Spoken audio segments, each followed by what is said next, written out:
Hello, this is Dan, just checking in to see if my audio is working.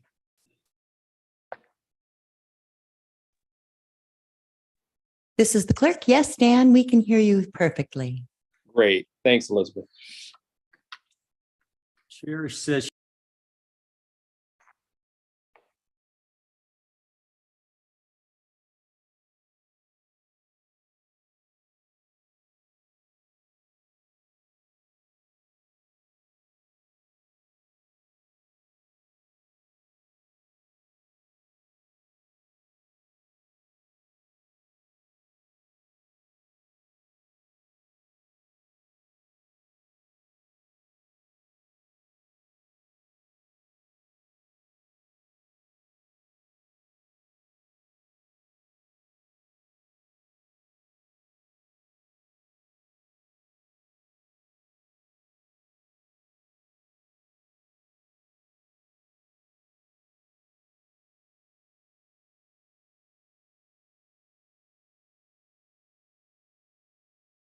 Down space bar to top.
go ahead and get started as it is. Mr. Dingman's online as well as Mr. Bowman.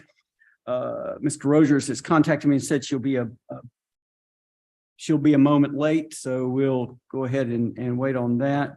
And then Ms. Erdman has contacted us also. She's currently on her hobbling her way in. So the infirm.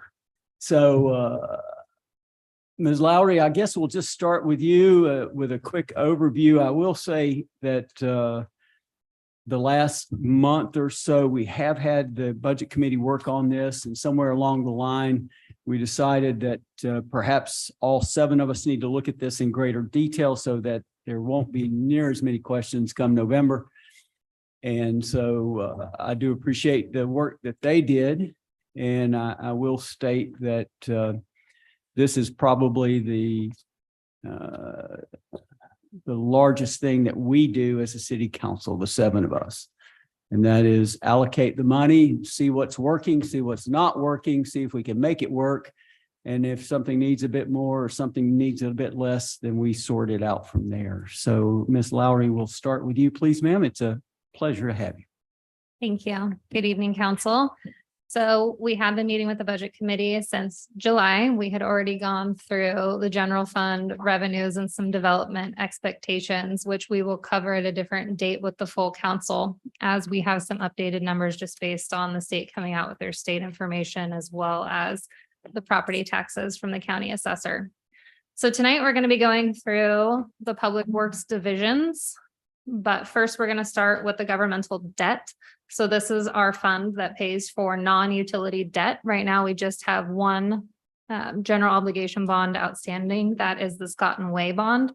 We do receive an IRS subsidy for our interest payments. So that helps us pay for the interest for the debt. It will be paid off in 2030. So right now we owe 2.7 million. So this is just our annual debt payment for that. Are there any questions about our debt fund? What comes from the IRS? The 184? The 77,858. So half. Yep, it pays for 50% of our annual interest payment. And the rate on that currently? 3.7%. So we're well under what current is. Correct. And we had looked at refinancing it during the lows of the last few years, and it didn't pencil out for what it would have costed us to actually do the refinance over the life of the loan. Okie dokie. Okay. So moving on to the street fund. So this is just a general overview in pie chart form as a visual. Looking at our total revenues of 3.1 million and then expenditures slated at about 3.6 million for 2024. The majority of the funds for the streets does come from the general fund. We transfer money into the street fund to pay for the work that's completed. And then we also have the TBD sales tax that also gets transferred in to pay for the street preservation program. So moving into one of our first requests, and we're going to go through some more details of the highlights of this, so we can come back to this if you'd like to see this again. So we do have one FTE request in multiple public works divisions. It's a request for a public works division's ops manager, which would be split amongst the various divisions within public works. This position would be the coordination and facilitation of all the public works operations. It would report directly to the public works director. The position would allow a high-level conduit between the director and engineering to operations to ensure there are coordinated efforts and cohesion. The current 2 supervisors handle management of staff, which is a full-time position. Frontline managers must be hyper-focused on their divisions, whereas the new position would be able to see the whole picture and coordinate accordingly. The new position would take on some of the director's tasks as well as higher-level tasks from current supervisors they are unable to complete. The former structure of Battleground and other cities of our size, which employ the structure Camas, Washougal, Kelso, Poulsbo, Port Angeles, Oak Harbor, Mount Lake Terrace, Longview, and Kelso. Duties we foresee as right now of where there is a need: management implementation of annual contracts, management implementation of Lucity system, the asset management system we currently have, direct supervision of operations supervisors, Create, update, and implement policy and procedures for effective, efficient, and economical practices across all of the ops divisions. Setting of divisional goals and mission. Assist the Public Works Director with annual budget setting and management. Manage various permits, special waste, etc. Complete the annual reports such as I&I, water use efficiency, consumer confidence, and other such reports. Assist with coordinated efforts with CPU and DCWA. Act as a backup to the Public Works Director in the director's absence, and then manage the fleet program. So then I have 2 slides here. So this is the current structure. The Public Works Director, and then we have the city engineer that's over all of the engineering program. And then we have a water sewer fleet facility supervisor, and then a streets drainage park supervisor. So the proposed structure would then take and put the Public Works Operations Manager over the 2 supervisors. I know that was a lot and I went very fast. So, So we're here to talk about it. who is currently the Assistant Public Works Director? Is there such a person? When you're away on vacation, City engineer would fill in. the city engineer would fill in. So this person then really falls under the city engineer as well? No, it essentially would be equivalent position on the operations side of the group. So city engineer would stay on the engineering side. The ops manager would be on the operations side. Kind of like And so really how many people are in your department currently? there's 20.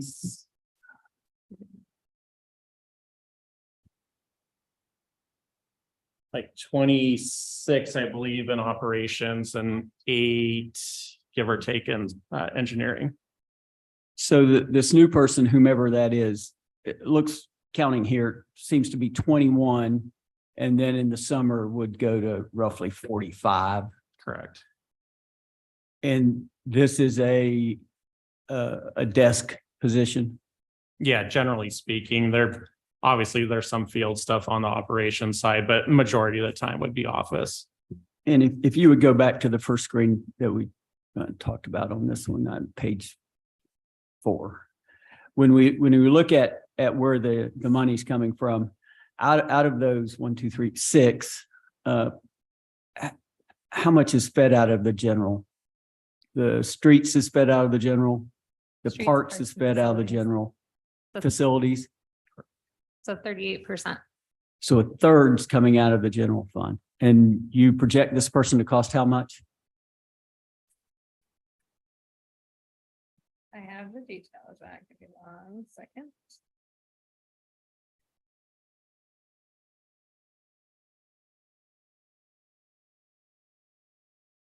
While you're doing that, Dan and Shane, if you'll raise your hand in Zoom, Ms. Erdman and I and whomever else will look for you if you have a question, or just butt in, whatever you wish to do. Thank you. No worries. Thank you also. Yep, not a problem.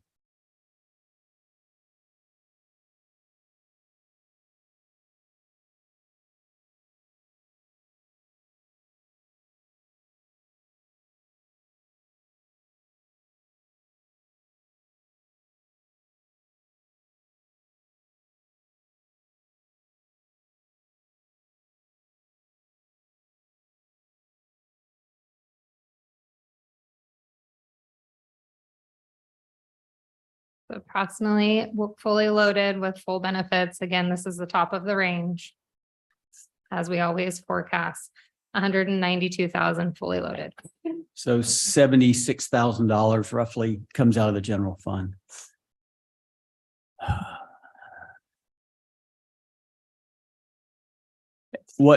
At what point in the pay scale would that put this person Equivalent to the engineer. equivalent to the engineer? Mark, looking at this person now, are these all, if you'll go now to page 5 and 6, whatever that, are those your duties? Page 5, actually. Yeah, that's stuff I try to do.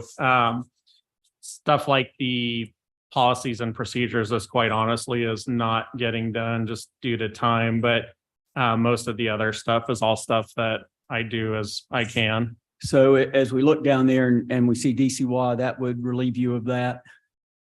I would still be in the MIC. This would be more on there's different groups. So there's the management group, there's a staff group, stuff like that. This would take care of the staff group. And then when we look at what's down on Grace, I assume this person's going to work down there at Grace. Correct. There's room for him or her in the Correct. operations center. We're not going to have to like build an ADU or anything for this No, person. we actually had this position back when that building was built. So they would just take that office back over.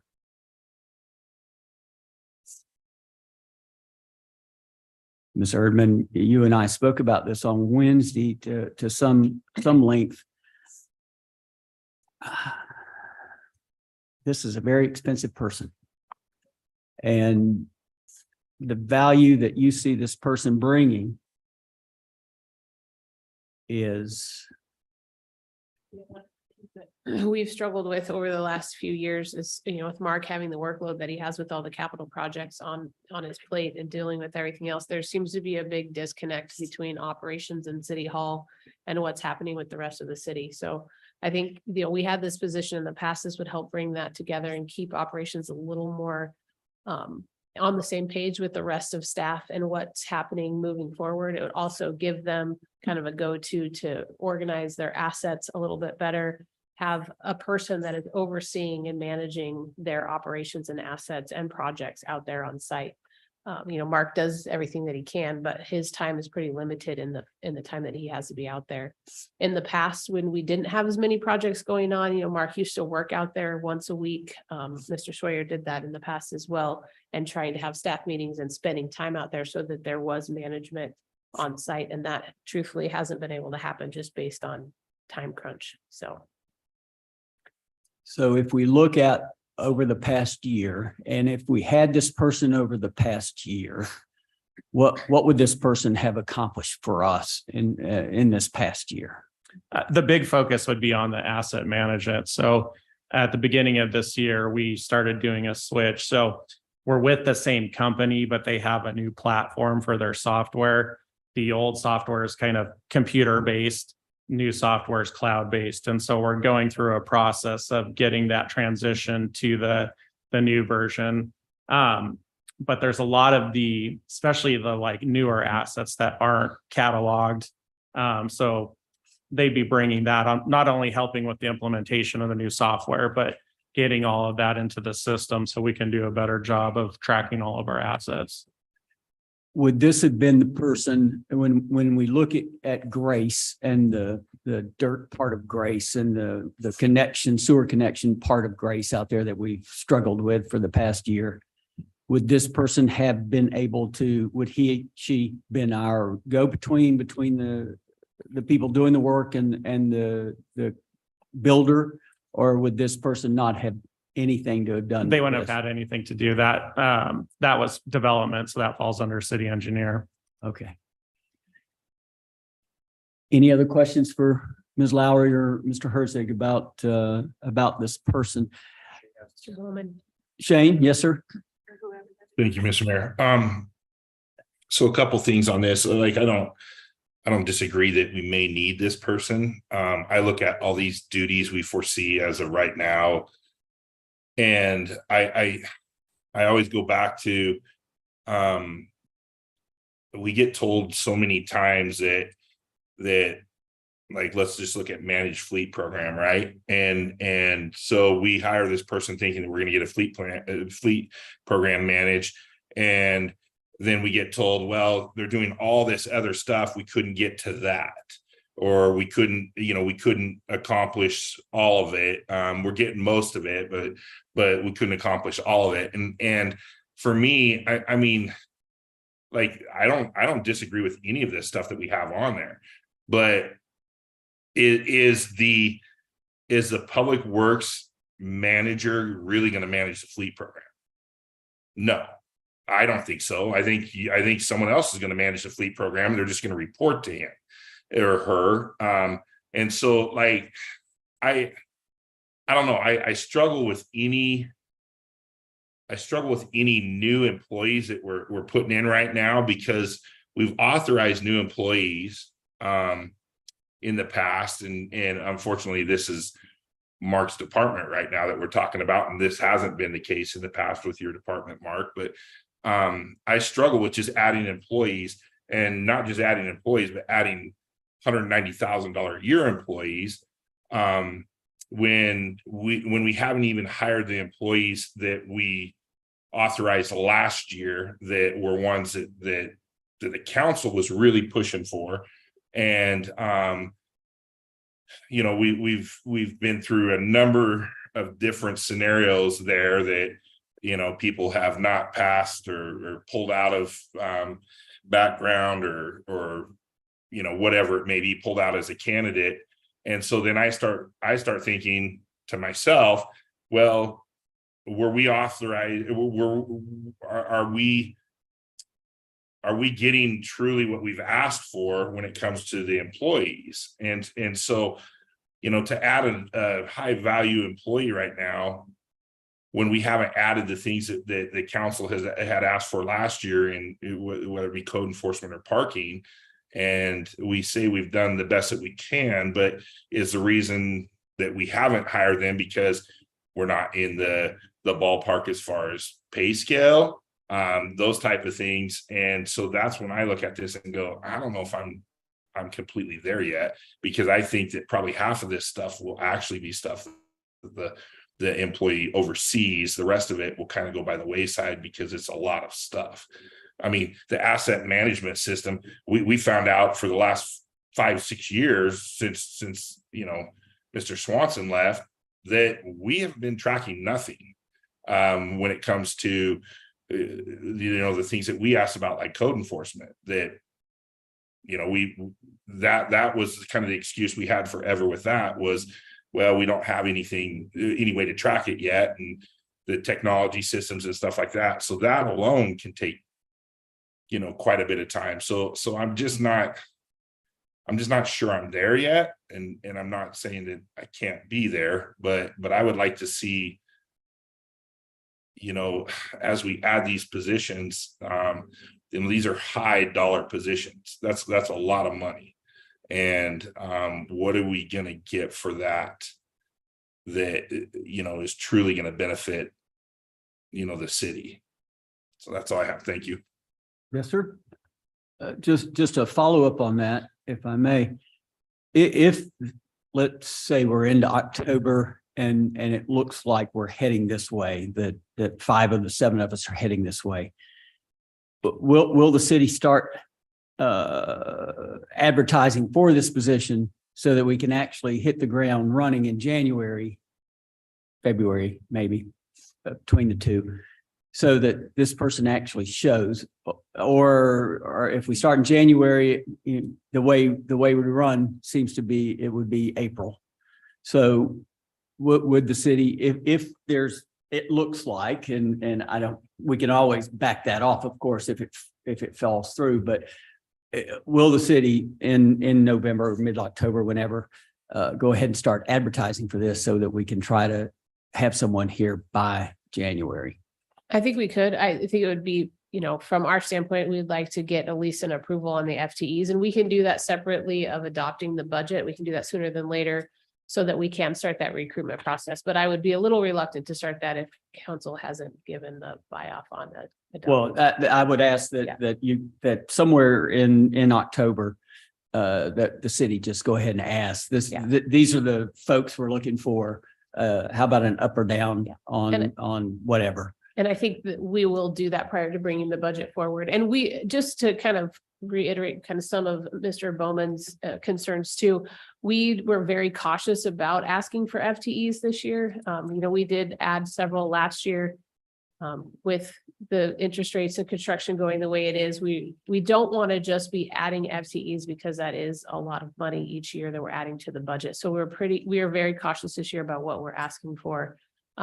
We have this request, there'll be just 1.5 more requests as we go further into the budget. So we're being very selective. And we talked with the directors group about, what makes the most sense as far as priority wise for the city and what positions should filter through the top. So those have been taken under great consideration within amongst the different departments. So. Thank you. Yep. Any questions before Ms. Lowry moves on? Please.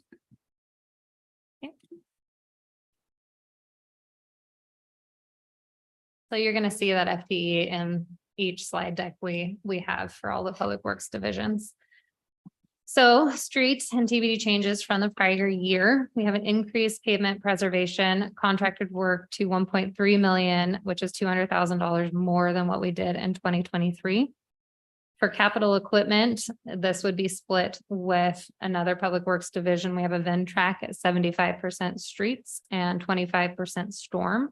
And then concurrency mitigation, we have a transfer to capital projects of 406,000. Those are funds we collect from developers for projects as they get to the design and construction phase. So we'll talk about those specific projects when we get to the capital fund.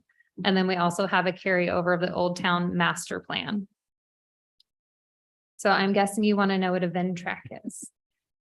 Well, that was what I had written down.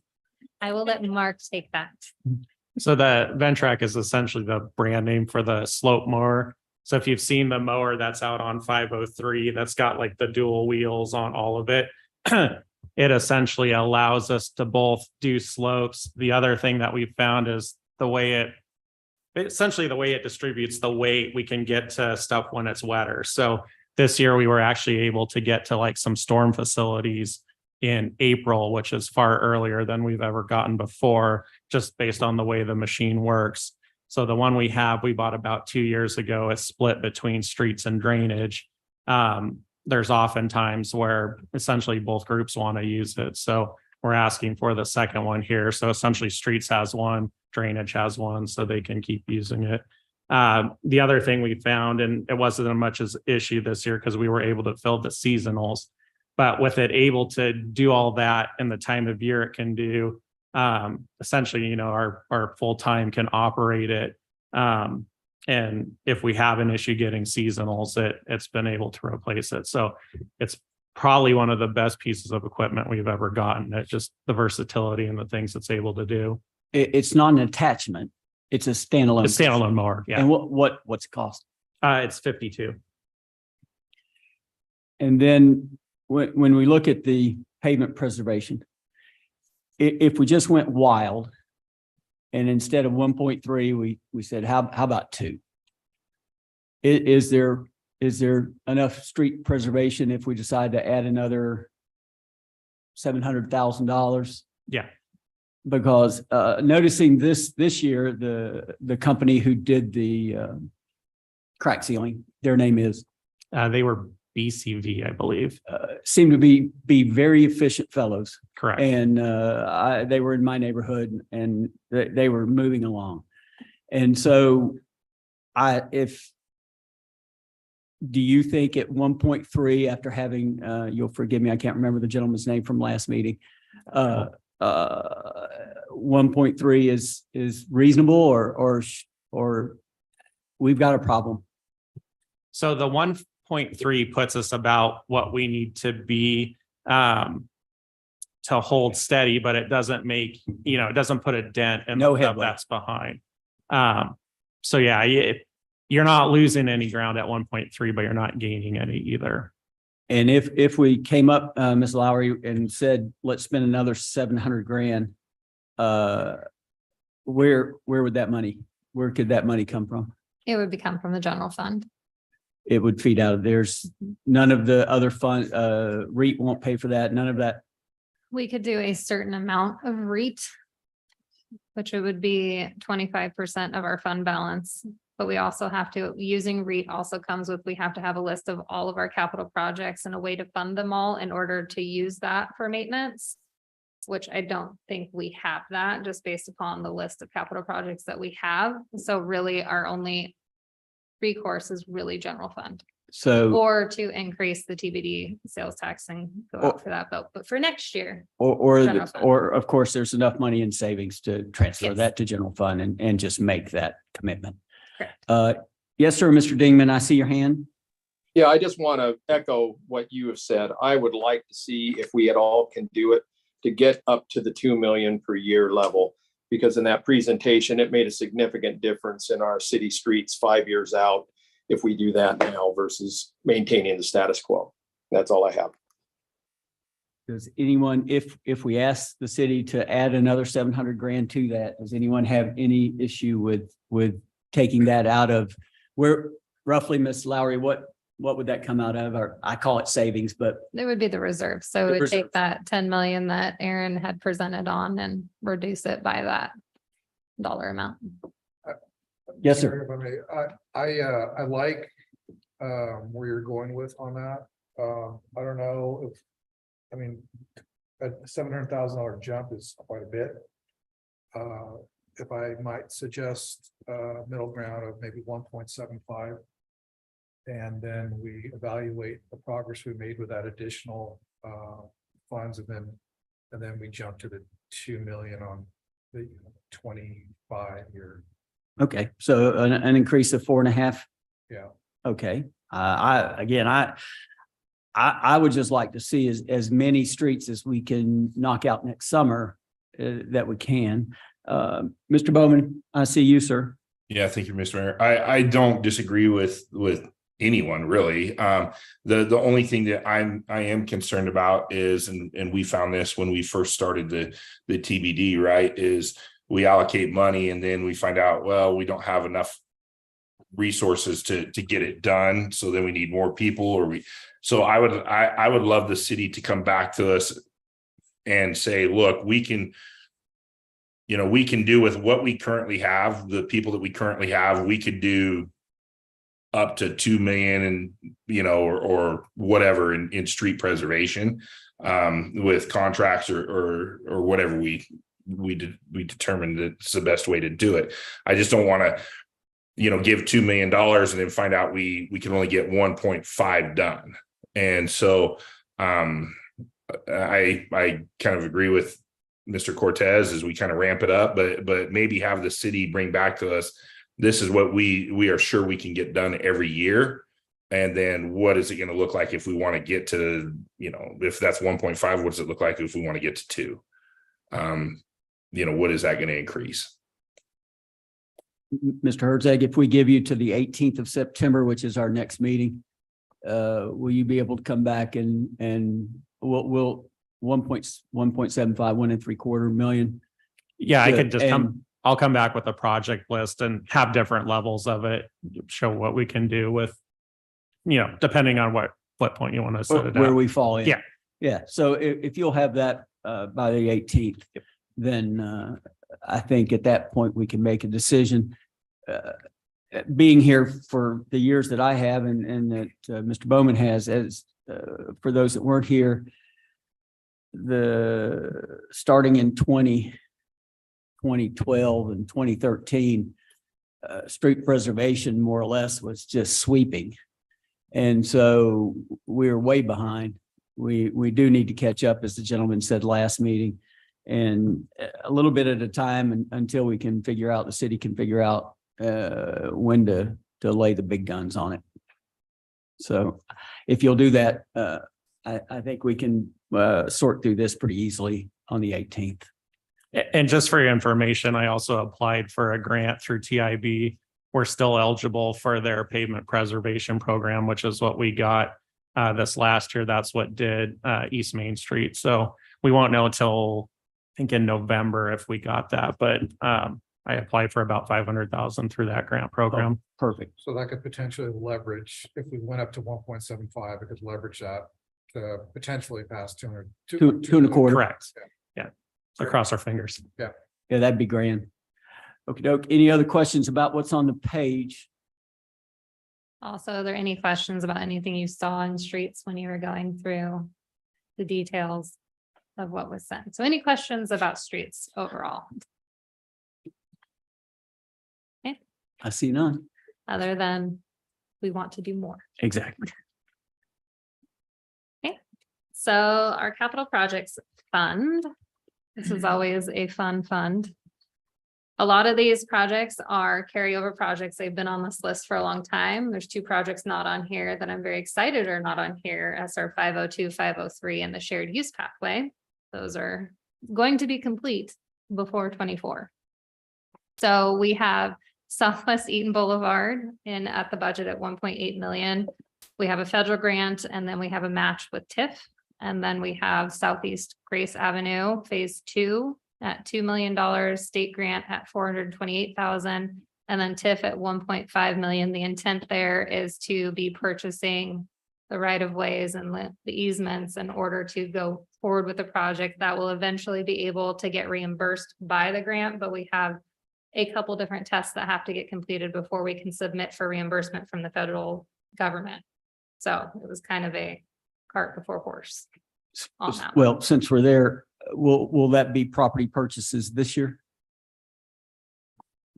Mr. Ursay and I just talked about that, and we are hoping we can get approval, but we need approval from WashDOT to move into right-of-way phase before we're eligible for that reimbursement. So in order to get it reimbursed, we have to get that approval. What right of way do they own on Grace?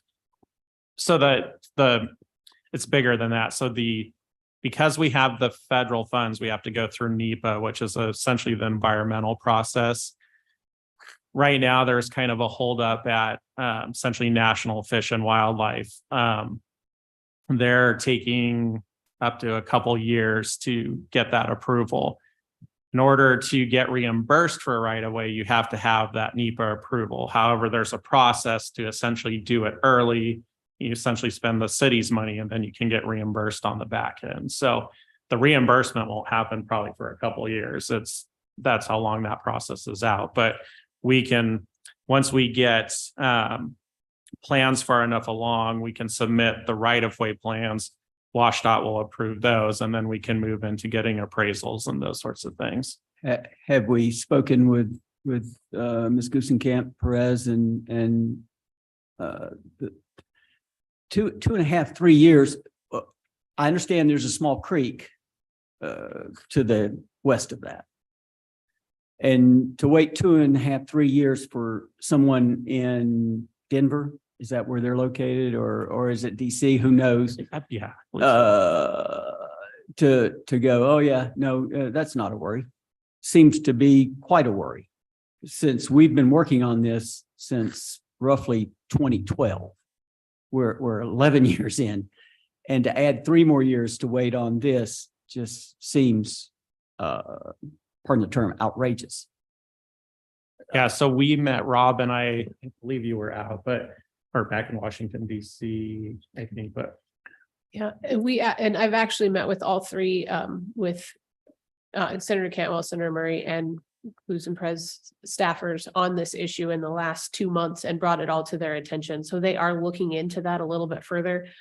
They were kind of surprised to hear the same thing when we started talking about it, because this is a very new process and they're truthfully trying to figure out what those regulations and processes will be. So that's what's taking that extra time, but it is on all 3 of their radars.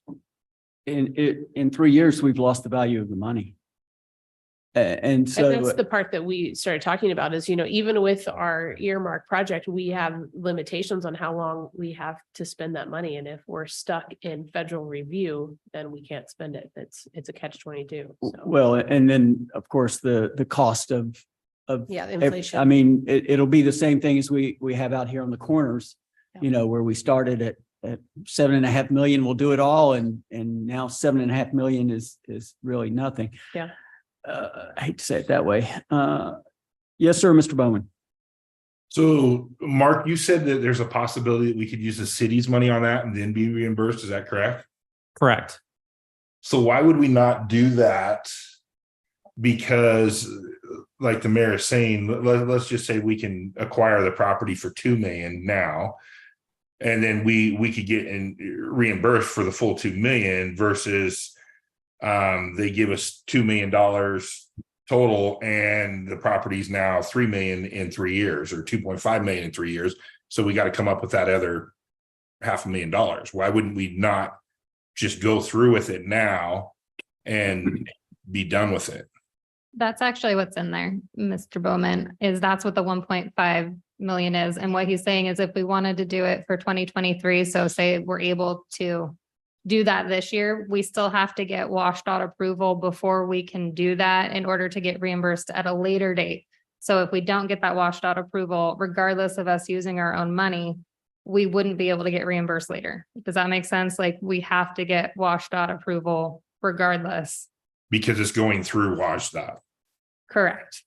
So, But it's not a 2-year wait. It's a pretty straightforward process when we have the paperwork ready.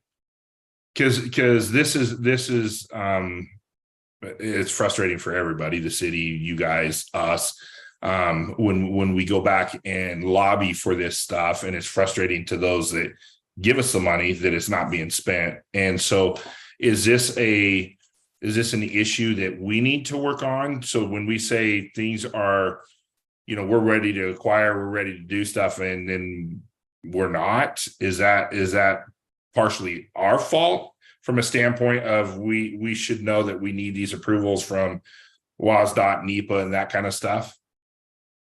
No, this is a brand new process. We are probably about the first project in this area that had to meet these new requirements. In fact, it's so early, like Aaron was saying, they don't even actually have the new requirements yet. They're telling us we need to meet them, but they don't know what they are.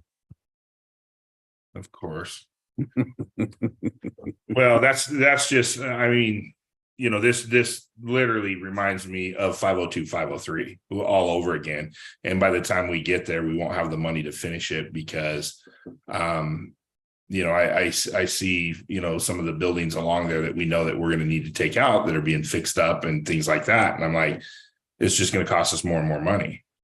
And so, it's a little frustrating from that standpoint that, we can't get them to understand, or we can't, they need to factor that stuff in when we're getting these grants, I guess. Thank you. Yes, sir.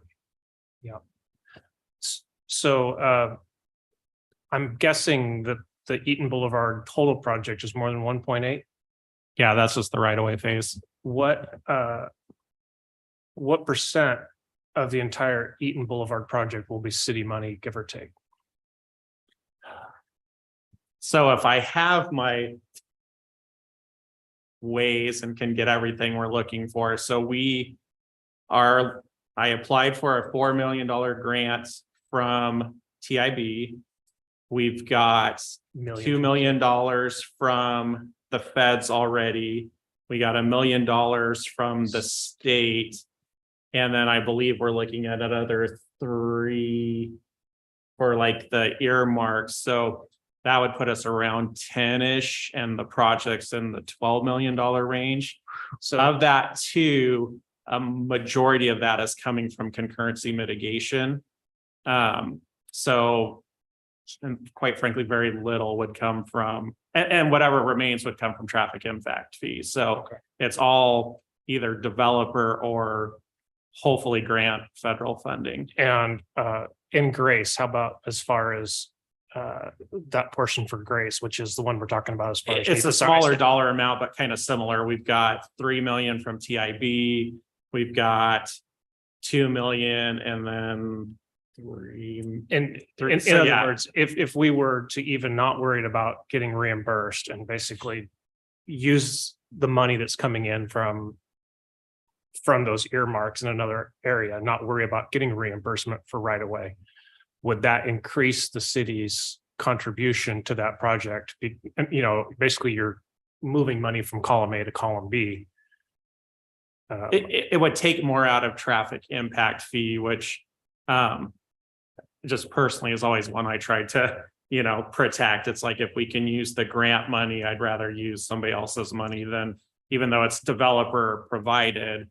It's nice to have that for projects to be spread around. Right, I understand, and I'm sorry, I misspoke. I said Eaton. I meant Grace. So like on the right of way, to go back to the conversation, and we're worried about reimbursement to get that right away. But if city money is going into the project anyway, why can't we just use city money for some of that right away and use whatever grant or earmarks for the next part of the project. Does that make sense? It does, and you can, my only concern, and we'd have to run some numbers, but is you use so much of, or you don't have enough. So if we have $7 million, but the project's only 5, then we've essentially given back $2 million that we would have used on.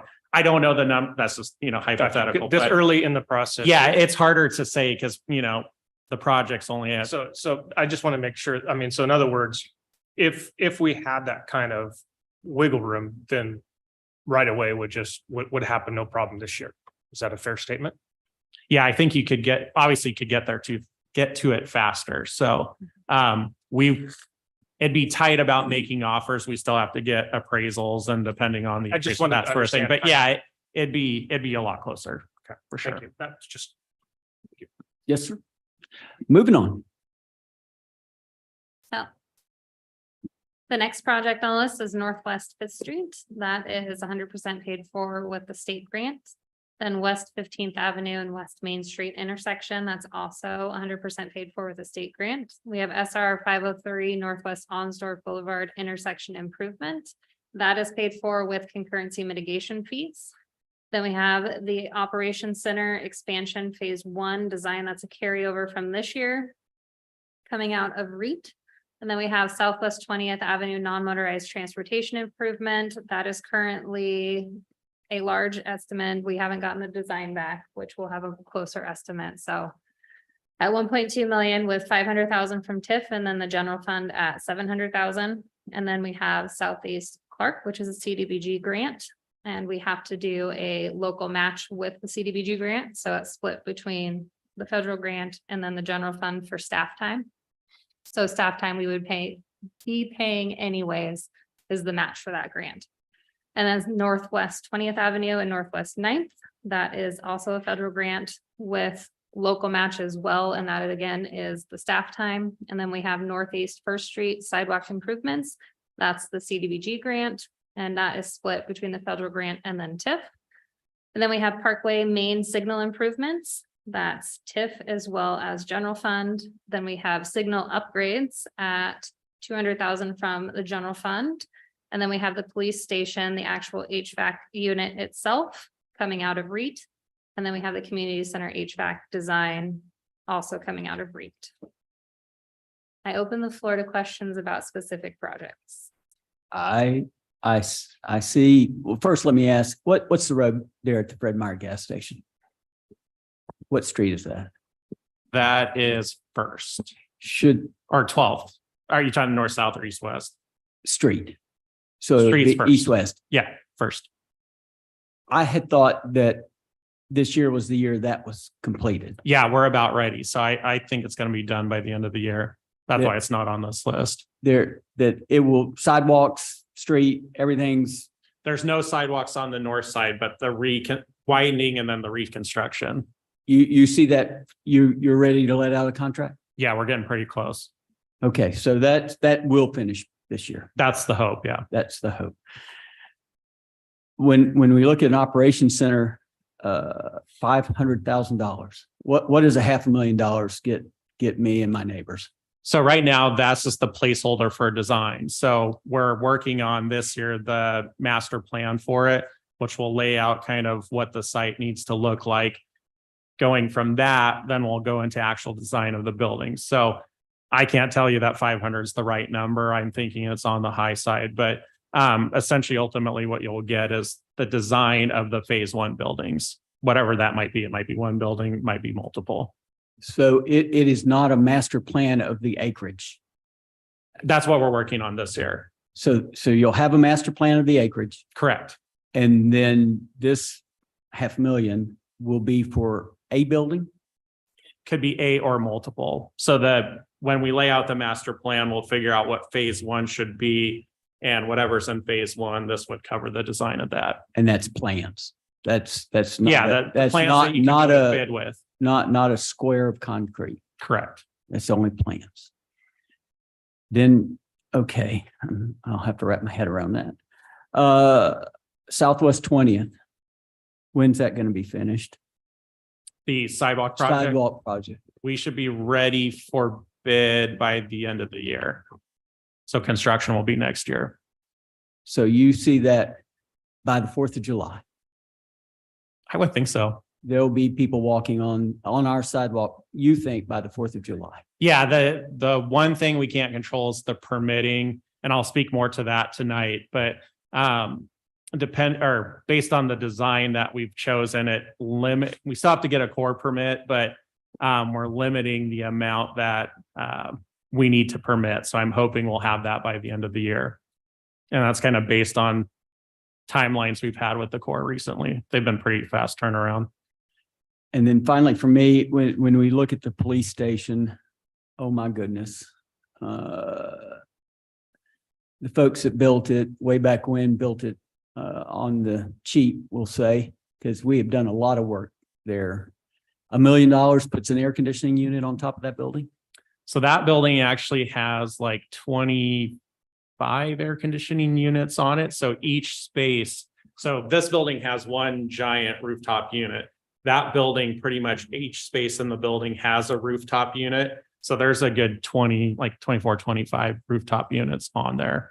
So that's $20,000 a piece roughly. yeah, I don't know what the costs are, and I think the 1 million is high. That was the city hall.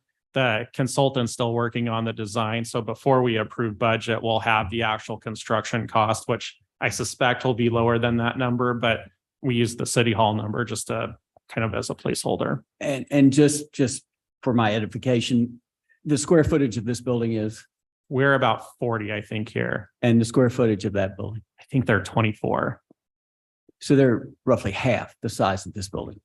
a little more than half. Yeah. One unit does this and 25 units does that. That's poor planning on our part some years ago, obviously. Yeah. I mean, architect designed it. So I don't know I can't tell you what's better. Right. Wow. Any questions on the capital projects? Yeah. Yes, sir. The ops center, and I know I asked this in budget, that's why I repeat it. What is that building essentially for? What's the purpose of that building? Well, again, we're going back to, we're in the master plan phase. So I can't tell you what is going to be built or what we're going to design right at this second, but what likely will be out there is covers for vehicles, probably at some point a new shop, space for the different groups, so each sewer, water, storm. So we'll have their various equipment, pipe, those sorts of things. There'll be a work area for them. Depending on for like streets, you'll have sign shop, that sort of thing. So it's all going to vary depending on the group. So some of it is replacement, some of it is new. Yeah. What's being replaced that's not in good working order, and what are the new? So those kind of, I don't know how to describe them, but the buildings right now that house that, if you've been out there, they're like the brown buildings with the metal roofs. They're essentially on their last legs. If you go in there, there's quite a bit of dry rot, that sort of thing. So it replaced all of that. Again, it's mostly storing, like water group has water meters, that sort of thing. So it's a lot of storage of vehicles, storage of parts, those sorts of things. I mean, that's always been a big number, and it goes back to the earlier conversation for me. I mean, if I get to pick where to put that, I'd much rather, throw that to streets. Unless, I would like to see, maybe, I don't know, maybe pictures of the buildings, or maybe I need to go out there and take another tour and put a closer eye on it. Cause I know that a couple of us toured it a couple of years ago, but that's a big number to chew on for design. And I just want to make sure that we as a group are ready to, what that portends is then construction. And I understand that it's coming out of REIT, but I believe we can also use that for potentially Fifth Street or, I just want to be real intentional about the $500,000 that we're willing to spend whatever that's going to be, what that design says it's going to be. So I would like a little more information on that. Perhaps, perhaps maybe you contact Ms. Erdman, maybe anyone else who's interested. We see if we can set up just for a quick tour Yeah. during the day, one day or late in the afternoon, just to see what you're, because when I hear you speak, you're talking about an enclosed building. Correct. I'm thinking pole barns. You're not thinking pole barns. You're talking about if you're going to have a sign shop, then it's an enclosed space. Correct, correct. Okay, so it's not a pole barn. Okay. Any other questions about these 15 roughly projects? Mr. Mayor. if I- Yes, sir, please. On the operations center, I know we've had this come before us quite many times where we have a significant amount of machinery out there that's exposed to the elements. And so getting this stuff enclosed is actually preserving our investment out there. Correct. So and then anybody that I've toured that facility many, many times. And the buildings there are extraordinarily old, like really, really old. Correct. And so they've definitely used or they've definitely gone through their useful life. I don't dismiss the fact that $500,000 for planning seems a bit eyebrow raising. So I hope we're not going to use all of that, but I definitely support us moving forward on that. So. Okey doke. Anyone else? Let's flip the page. We're going to move on to just the portion of parks where we talk about park maintenance. We'll talk about the other parts of parks at another meeting. So we have the parks plans carryover. That is for the parks, Gardner, Remy, Durkee. So that's just anticipated carryover of that contract that has been let. Then we have parks plan recommended improvements, and at 200,000, that includes the parks master plan that was done and the improvements to the various parks, just trying to take care of some of those throughout the year and continue the work that we've done this year. And then for capital equipment to be shared with other public works divisions, we have a mobile washer, and I'll hand it over to Mark to explain what that is and why it is needed. So yeah, you'll see the mobile washer and other groups. So one of the things we've run into is when the guys go out to power wash various facilities, we don't have a water source. And so a good example would be like the reservoir, some of the well sites where Horse Thief is a good example of it, where it's kind of off in the back. There's not a good waste. Parks are another good example where, you have a water source right at one spot, but to get all the way in the back where we have something, we don't have the ability. So essentially the mobile washer is just a power washer, but it also comes with a tank that can be towed to various areas to allow us to power wash and clean and spots where we just don't have a source of water. So 500 gallons. Yeah, I think it would even be higher than that, but yeah. I mean, I've seen them at other sites and actually C-Tran has one. Yeah, that's a good example. Yeah, C-Tran has one that they tote around to clean Correct. their stands. So, and roughly the cost of that? The one we were looking at was around 10. Okay. Any questions on park fund highlights? Can that mobile washer be dual use? And what I mean by that, didn't we have a while back there where we were watering some of our trees and there was a public works person, walking around with big buckets? So I mean, could we use that for that purpose? I think you can, but I'm not sure about how you convert it out to, blow the flower away when you're doing it, but Well, obviously not hook it up to the power wall. yeah.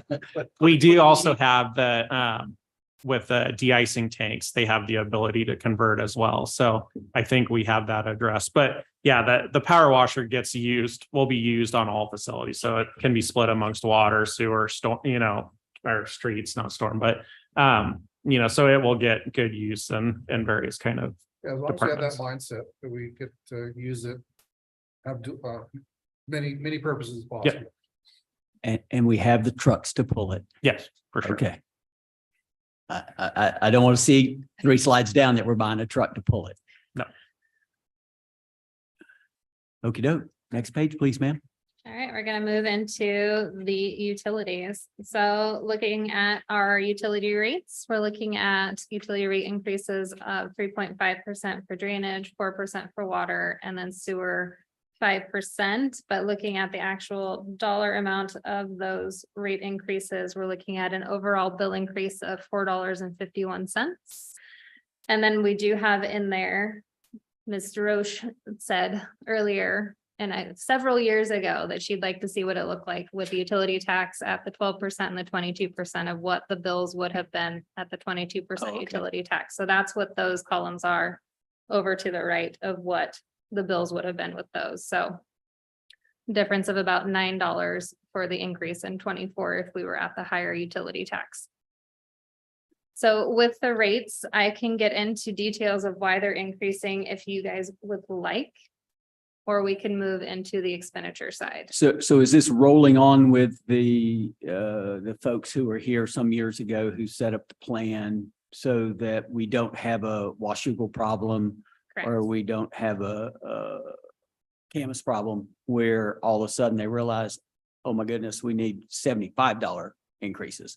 Correct. We do the rate review in-house. We don't contract with SCS. So we took their model and then FES, thank you. we've continued it and we review it each year to look to see what are our revenue projections? What do we look at? What our expenditures are looking out 6 years, 10 years, 20 years. So you can kind of tell, obviously with sewer, we have the increasing capital that's coming from DC WA. So that's what's driving that increase. We are hoping we will be able to leverage our SDCs as well as our fund balance in the sewer fund, as well as the SDC fund to be able to pay down the parallel force main at least for several years to level that out. So we won't have to go out for bonds right out the gate. So that's the ultimate goal. And that's how we set the SDCs, is based upon what is our projected 20 years, what are our capital projects, and then our expected ERUs. And then that's ultimately how it gets calculated. So our developers are paying for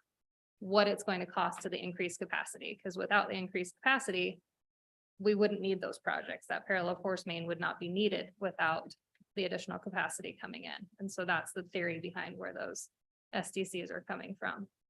And the water rates, do they reflect the use of ARP funding that we used a while back to Offset with buttress the. the rate increases? Okay. Correct. So that ARPA definitely helped us both on the sewer and the water side to decrease what we needed, because we had some large projects in water, and we're hoping those projects long-term help us, especially with our water production. And Mark can speak more to that if you want more details as to our wells and being able to be less reliant upon CPU and having to purchase water from CPU to then redistribute, especially during the summer months. The summer months are when we are purchasing that water from CPU, and it's just increased each year as we've had the well issues. And so with the well projects that ARPA's funding, we're hoping the goal is that will decrease. So then we're going to see less of increases in our water rates than we would have without that. I think, Mr. Mayor, if I may. Sure. Would it be great if, Aaron, if it was possible to have that messaging on our website, that, the foresight that we had back then to use ARP funds, and this is what they would have been, but here's where they are because of how we leverage those funds, would be great to communicate to the public. And before we move on, what bad debt are we carrying now? We will get to that in the individual slides. I have 2 utility debts. So we have a revenue bond for water that paid for our, No, just bad debt. You're saying? bad debt from my I was just neighbors. considering From, debt. from me and my neighbors. How much bad debt are we carrying from me and my neighbors? It's not a lot. It's in the 150 to 200,000 range. We actually, and I know that sounds like a lot, but it's really not. It's overall, we're low because we turn off water and we return it off routinely. Once we do that, our actual bad debt, it then folks get lien, so it goes onto their property. So we always are collecting upon it. As soon as the home sells, we collect past debt because the utilities stay with the property. So we don't have what I would consider, we don't have any write-offs as far as I write off doubtful accounts. We don't have any because our accounts are always guaranteed by those liens because they follow the property. I'm, Just because we have 200,000 now, doesn't mean we're gonna actually take those Right. realized losses. Correct. Yeah. Exactly. That's just what it is on the books right now for past due accounts. I'm asking that only in the sense of if we're going up, I'll call it 5%, then I try to figure out how that affects these folks. If you can't pay now, can you pay when it's 5% more? So, And that is based upon 8 units in a month. So it's Oh. based on 6 for sewer, 8 for water, and then just a drainage. oh, okay. Because I was going to say my bill is less than that. Just the two of us, we use obviously less water. So, yes, sir. Just the overall utility increase between the three is right, a little over 4%. Is that right? To put that perspective, what do you forecast CPI this year? CPI is right at 3.6%. Or do you think it'll be that at the end of the year? At the end of the year, if I had a crystal ball, But it's gonna be pretty in line with the it four. will be. It stayed even during when it was 8.8, 8.9. When you look through the economists and what they were saying, a lot of that was driven by like the vehicles and like certain supply chains that drove that CPI up. And the true CPI remained at 4, and it typically remains at 2 to 4. That's pretty healthy. So I would say it's likely to stay below. So even below with, 4. even with the increased monies to forestall the bigger bills in the future, we're still right around CPI type numbers. Any other questions on this page? Anyone want to hear Mark tell us about the water system? Mark is, I'll just ask a very general question. At some point, are we still working with the PUD on our part of Paradise Point? Yeah, so you actually see in the, I don't want to steal Megan's thunder. Well, don't but steal her thunder then, and You'll see a little bit in the water slide. And then I okay, can answer because questions. they are the slowest people on God's earth. Glaciers move quicker. Until they jump, Yes. but you'll see. Next page, please, madam. All right, so for the drainage fund, we have the railroad ditch maintenance from Maine to Rasmussen. This is a carryover from this year's budget. We have stormwater facility reconstruction, and then we have a few capital projects, Jewel Creek bypass, which is a carryover, the railroad ditch stormwater facility, also a carryover, and then Old Town retrofits, which is another it's another carryover. And then we have the mobile washer and then the slope mower as well.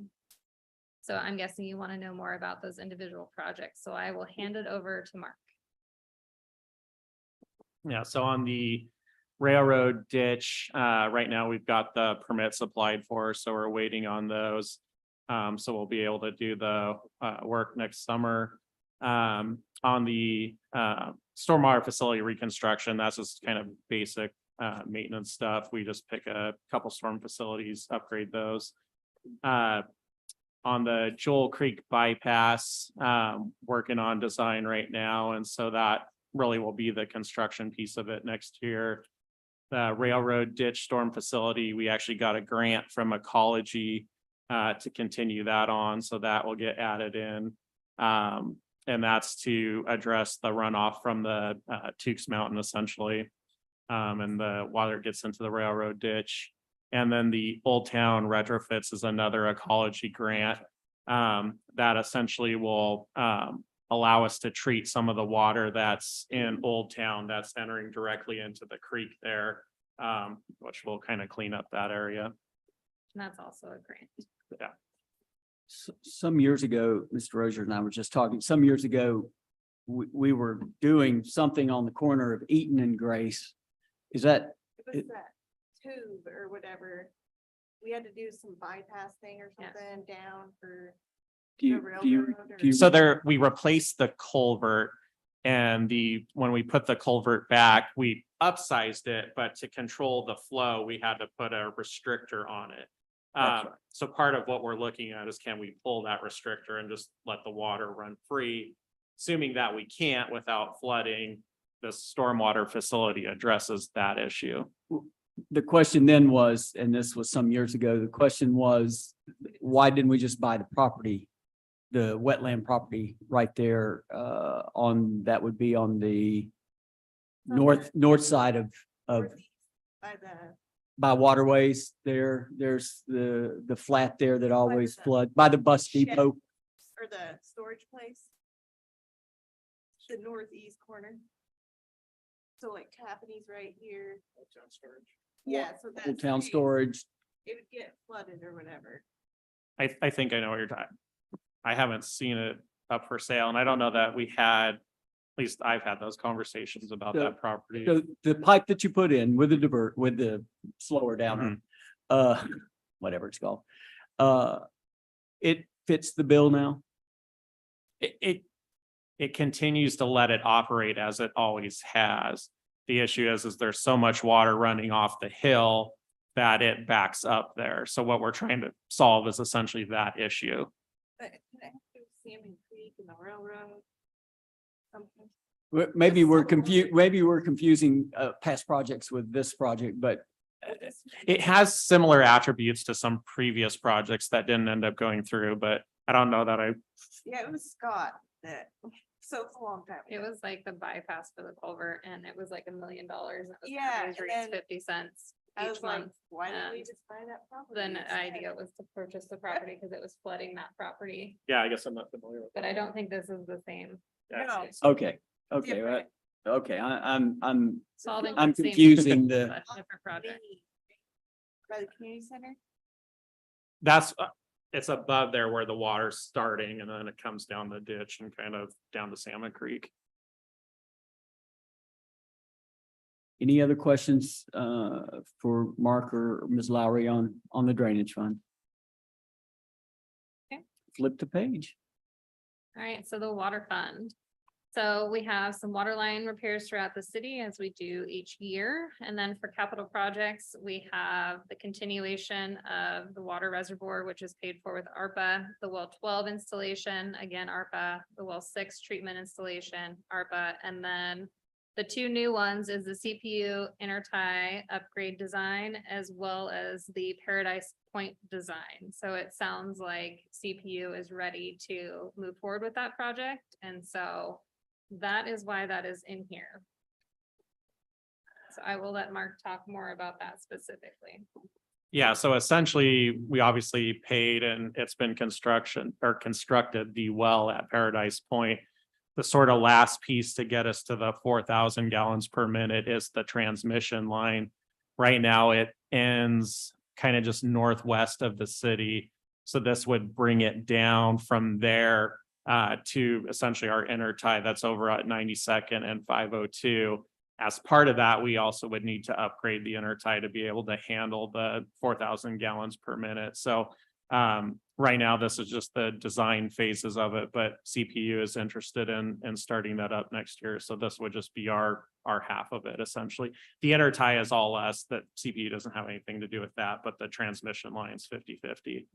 So there'll be two lines coming into this, by Joe's there at, on 92nd. Is that what you're, because we have a I current think line, yeah, I think it still ends up being one because I think what it does is it they're gonna tee we'll in do some somewhere. design, but that tees and they have a reservoir up on that hill, so there's some kind of stuff that goes in. So I think physically you'll only see one line into our intertie, but you'll have lines that connect into just outside of it. And then let me ask just one more question on water since we're sitting here. Have we spoken any further to them about, since we're partners, quote partners, about retail rates on water? On how partners shouldn't really treat partners?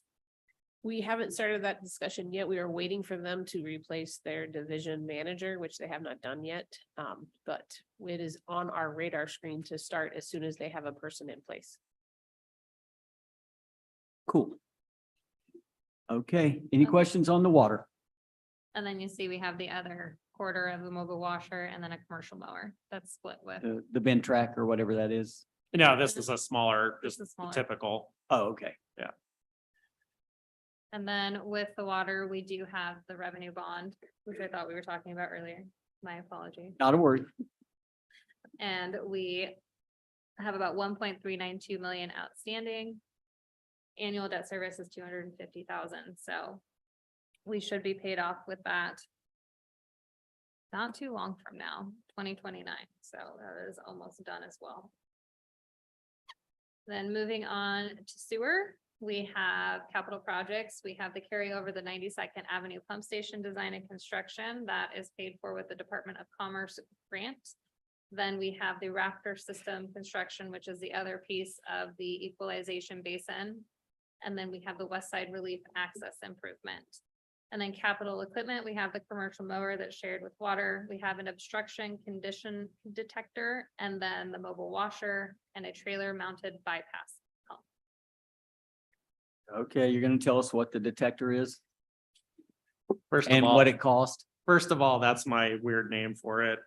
It's got a trade name that I'm trying to avoid using. So, essentially the way. Is it a sewer- bad word? No, no, no. Oh, it's- okay. I'm thinking in sewer, they may have, thought Rather outside. than calling it a Band-Aid, I'm trying to call it, Band-Aid, okay.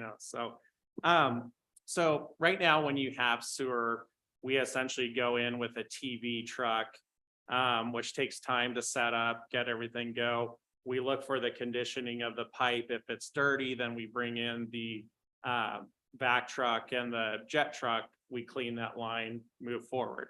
That whole process for manhole to manhole takes a long time.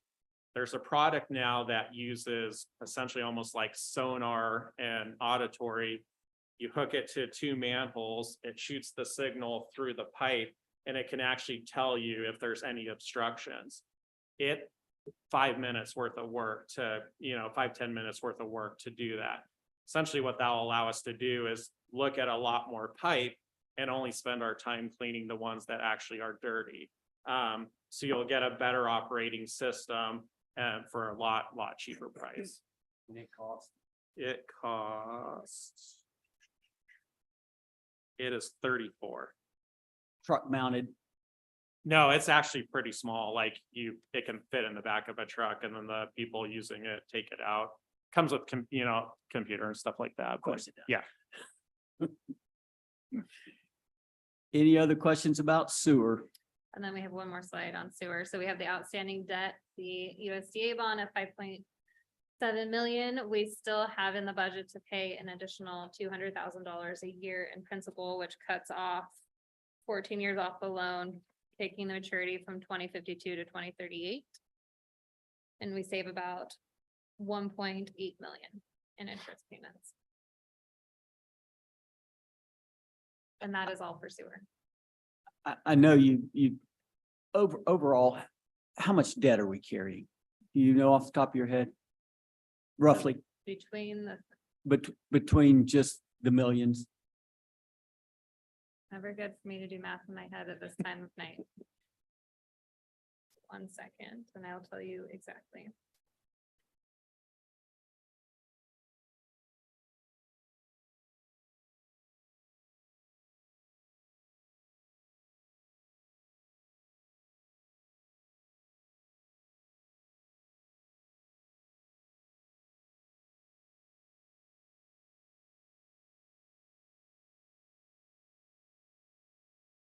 Just about 8.5 million Total debt total debt for the whole city. for the whole city.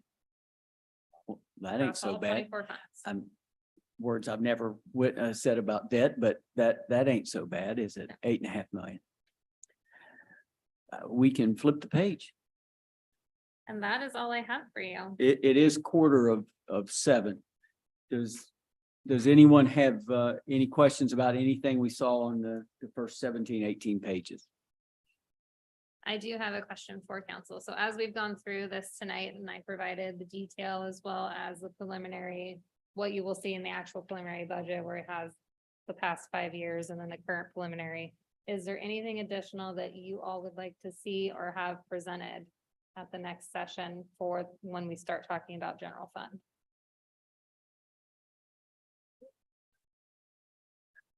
Somebody requested something. Well, I have all of the requests from tonight as far Okay. as the questions for Got it. tonight. Okay. I just mean in general, how it's presented. I want to make it easy for all of you, so. Ms. Erdman, are we going to talk about any more budget this evening? We did briefly discuss if we wanted, so the budget committee has gone through the revenue projections. So to get council all caught up, we could amend the agenda and add that to this evening if you would like. That's up to you guys. Megan does have that queued up. So And Ms. Lowry, what, barring too many questions, what do you see that as in time? 30 minutes? I can make it 30 minutes. I'll make a little note. Let's continue to move on. If it's okay with the council. Tonight's agenda is pretty light. And to take an extra 30 minutes or so to speak it over so that everyone, will that catch us up with the budget committee? Correct. Then if no one sees any have any reason not to, I'll make a little note and ask for an amendment to the agenda to add that on. Any other questions about what the 17, 18 pages we saw this evening? Or anything that you've seen in the book? I did ask earlier this morning, Ms. Lowry, about, are we going to speak about that this afternoon, later? Where I was confused with the Parks Fund paying for. So in the forecast, there is some italicized project lists. Those are old projects that just need to be deleted because they're not pertinent to this year's budget. It was just something carried over from previous years that has dollars amounts that you can't see because it's not within the last 5 years. Okey-doke. Well, the time is 14 minutes of 7. We'll see you back at 7 o'clock.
please join us for the Pledge of Allegiance?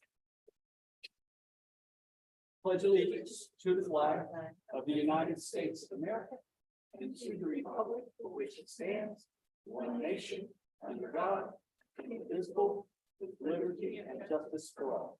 Thank you. Ms. Legally, let's see who's here. Councilmember Davis. Here.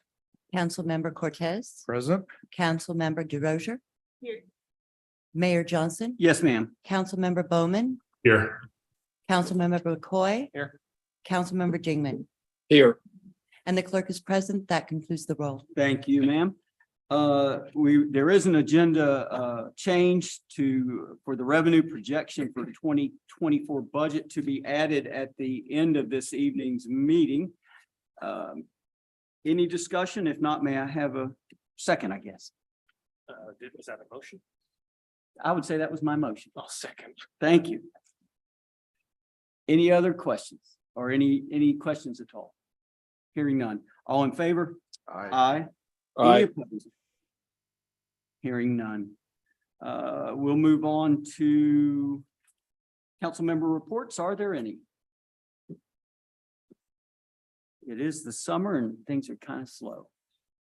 We'll move on then to presentations and Ms. Irving.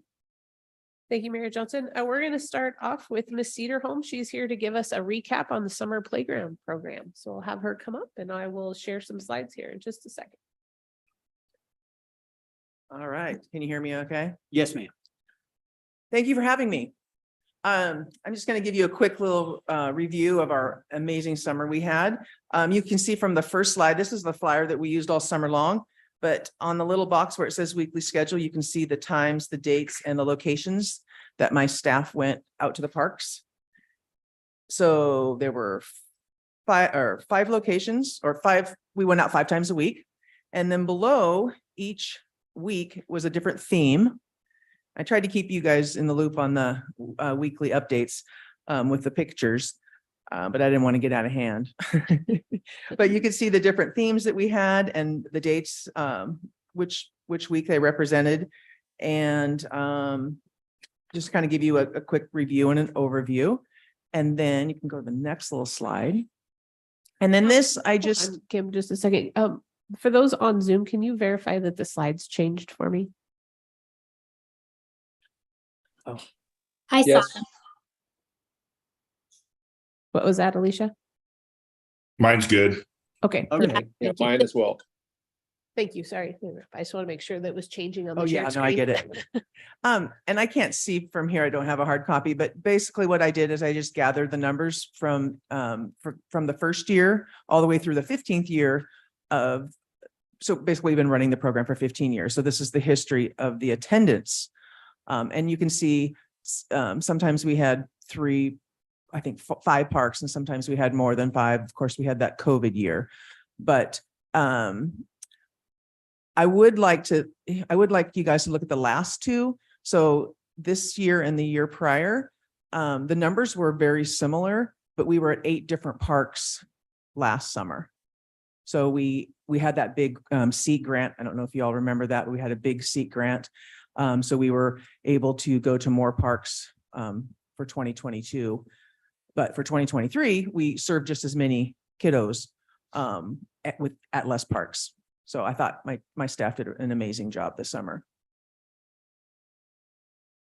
And then this slide, I just wanted to remind you and also publicly thank the Parks Foundation and Riverview Bank for the grant that we received. So it says there that we received $6,500 from them, and it was well spent. The next 2 bullet points is the Battleground Library and the Wagon Dragon came on separate days throughout the summer at different locations. Just there you go. Thanks, Aaron. So they came to different weeks because we didn't want them competing with each other, but the Battleground Library helped kick off their summer reading program. So the kiddos would come to us, we'd play, we'd do the crafts, and then they would head over and talk to the folks at the library. So I thought that was a win-win. It was a nice partnership that we added this year. And then I mentioned the Dragon Wagon as well. They read to the kids and they brought a lot of the books went along with our themes of the week. So that was just kind of a nice little added bonus for the families that showed up throughout the summer. And the Daybreak Dragon Wagon had been to the parks before. So that's something that we just carried on. And in case I was asked, I thought I would just provide throughout the summer and also prepping for the summer, the hands-on staff expenses is right there. It was 17,000. And then we did a really good job this year cutting back on supplies because our theme was recycle, reduce, reuse, and recycle. So the 1,500, just the supplies that we use, I was quite shocked that they did a great job when they planned the different activities and used toilet paper rolls and water bottles and paper that we've already had in the storage room and leftover supplies. So there's that. And then Aaron, I don't know how to get to the, oh, you're, and then I just want to quickly, and I can do it if you want me to, or show you the fun part.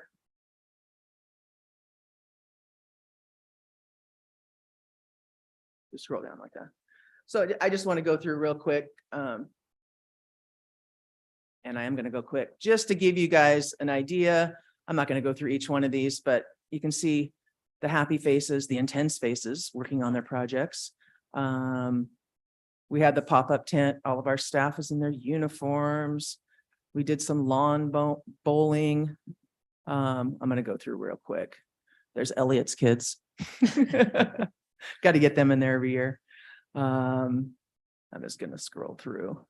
That little bird was a toilet paper roll that we used. I know I'm going fast, but I got a lot of pictures to show. They were throwing some birds that they made into this little frog. They had fun with that. This was tie-dye. This was the second to the last week. They tie-dyed bandanas. I couldn't help it because he was goofy. They were making bird feeders here. That was a hit.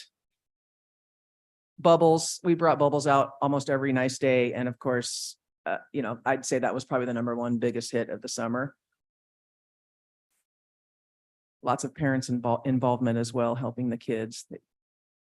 And I really want to get to the end. Here's my staff, most of my staff. And parachute, we brought the parachute out a few times throughout the summer. And then this sums it up. End of the summer. So there's not a whole lot of difference between we'll call him a 4-year-old and an 84-year-old. No. Any questions? I just wanted you guys to Or kind of. in my case, a 64-year-old. Yeah, I was gonna say, what's with 84? Yeah, I don't believe that I can get into the little circle, but there's hope. Yes, ma'am. So I don't have a question, but I Yes. just want to say that I really appreciate the program. My nephews utilize it. Nice. So I get pictures, of what they're doing. So it's really nice to have something local and something to keep busy during the summer. So thank you for your efforts. Thank you. I too attended a few of the events. I will say how many staff were there? 5. And they range in age from, Just turned 18 to 26. they had a good control, Yeah, we'll they say, over the clientele. And the one thing that I will mention, and Ms. Erdman and I have talked about this now for a couple of years, their mode of transportation. It's in. We got the new van. It's here. Okay, so they have a 1993, 94 F-250 that they get around in, and it's showing its age. It's 30 years is showing. So there is a new van for their use in the summer as well as other people's use. Yes, it just arrived a week ago. So Perfect. Right. They do deserve a bit more than a 30-year-old Yes. truck who's seen better days. yes. But as I say about all of our outreach programs, our only outreach to the folks currently is their water bill, which for most people does not make them happy. In this case, when we're reaching out to the children of the community on senior lunch at the community center, the seniors in this community, at some point we'll reach out to those in the middle. But for now, I'm very pleased, and I think the council is very pleased that there is some outreach, and there are things to do in the city. You don't have to go to Vancouver. And I'm looking forward to a day when we can say that with greater gusto. So as always, Ms. Cedarholm, I appreciate all you guys do. We appreciate all you do, and we appreciate you coming this evening. Thank you. Any questions for Ms. Cedarholm? Thank you. Oh, just on the off chance for those that are on YouTube and or Zoom, when it says S. Walters, Ms. Walters, of course, moved on a couple months ago. That's Mr. Dingman, who is we'll have the IT folks change that this week and give him a new identity. Moving on, Ms. Urban. Yes, next up, we have Mr. Fontenette is here to discuss the MFTE program for the Eaton Park and Remy Heights apartment projects. So I will go ahead and bring up his presentation next. Always a pleasure to have you, sir. Welcome back. Thank you, sir. It's a pleasure to be here. And before we get started, I want to thank the city council again for giving us the opportunity to just ongoing discussions. We understand your plate's full. We've been in front of you a few times, and so we do appreciate your attention and your ongoing consideration for this. So thank you much. Yes, sir. With that said, our last meeting that we had, there was frankly more questions than answers. There was a lot of confusion about the MFT program, what's funded, what's not funded. You graciously gave us the opportunity to go back and get some answers and so forth, and we did that. And part of our goal and do that is so we're understanding as well. The last thing we want to do is present something that's inaccurate or so forth. So with that said, we went ahead and actually engaged with experts that actually specialize in property tax and levy law in the state of Washington to better understand exactly what some of the concerns were. So our whole goal is to really provide some information that's in some clarity with that. And in addition, we also want to make sure that we just state on the record too that our goal here is not to get any kind of a debate or counter with the fire district or anybody else. We understand that there's real questions about how the funding is impacted and so forth. So our goal here isn't to do any kind of counterpoint. It's really just to kind of look at what's information is accurate and what information isn't. So in that spirit, we'll go ahead and let you know kind of what we found, and hopefully we can move forward. Again, all the information that we provided from the legal counsel and so forth, that's all been detailed information we provided to Ms. Erdman, as well as their background and so forth. What we can say is we have confirmed that there won't be any existing impact on existing property levies for the city or the fire district under the MFTE program. The Washington state law does fix the levy amounts for the city and the fire district.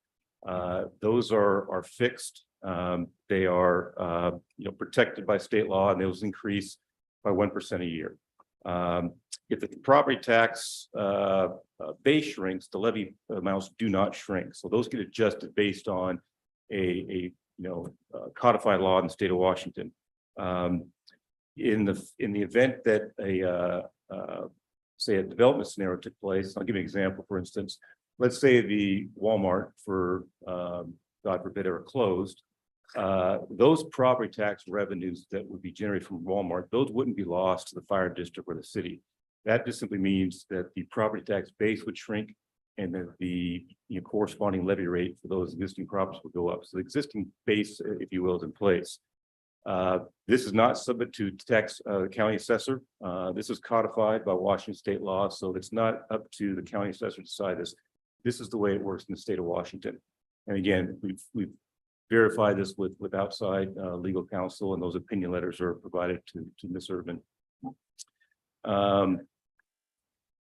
The other thing is really what we're talking about with the MFT program for Eaton Remy Height product, it's really resulting in delayed funding, if you will. These property taxes do have a finite period of time. It's an 8-year period of time.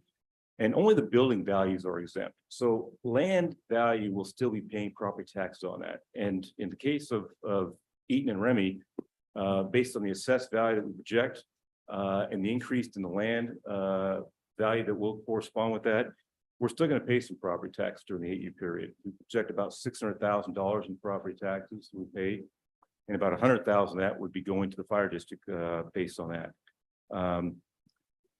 Get a little more clarification on exactly what the impact would be for the fire district. Based on the 2022 levy rate of 1.34, basically $1.34 per assessed thousand, or 1.34 mils. The delayed funding impact on these two projects for that 8-year period would be about $64,000 a year, and about $512,000 over the MFTE period.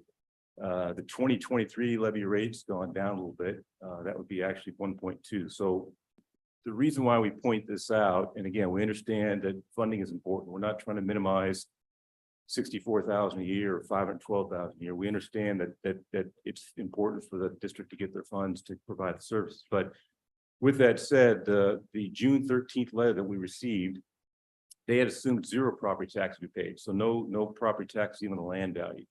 And their calculations were based on a maximum levy rate of $1.50 per millage rate. That unfortunately didn't pass. And so that's not, would be the reality of it. And again, it's not to point out or to minimize the impact, but we just want to, give it a little more perspective that it wouldn't be as significant as what they had projected. Based on the fire district's budget, about 9.4 million, our impacts, again, while not small, would represent a little over 0.5%. And again, it's just to provide a little perspective on what that impact would be, not to minimize it or to underestimate that. Let's see here. Next slide. Again, another important fact on the MFTE program and really the levy system in the state of Washington, new construction is not capped at 1%. So any new construction brought into the city or the fire district is going to be assessed at the new levy rate. So that's not going to be tied to that 1% increase. Again, it's important to point out that in the fire district's area, there was 177 million of new construction in 2022 was brought in. And we bring that up because this 8-year period, it will not occur. It's not going to occur in a vacuum. There's going to be new development in this period of time. And again, the reason why we bring that up is because as it does occur, the impact on the 8-year abatement period will be less and less. We forecast to be about 0.5% of the overall budget. Again, not to minimize it, but it's just to try to provide some perspective into it. And while we're looking at the cost of the program, and I think we've outlined, there's going to be some delayed funding, and we acknowledge that and we appreciate that. The other side of it is we got to look at what the benefit is. What we're really doing here with the city is looking at the cost benefit of this program.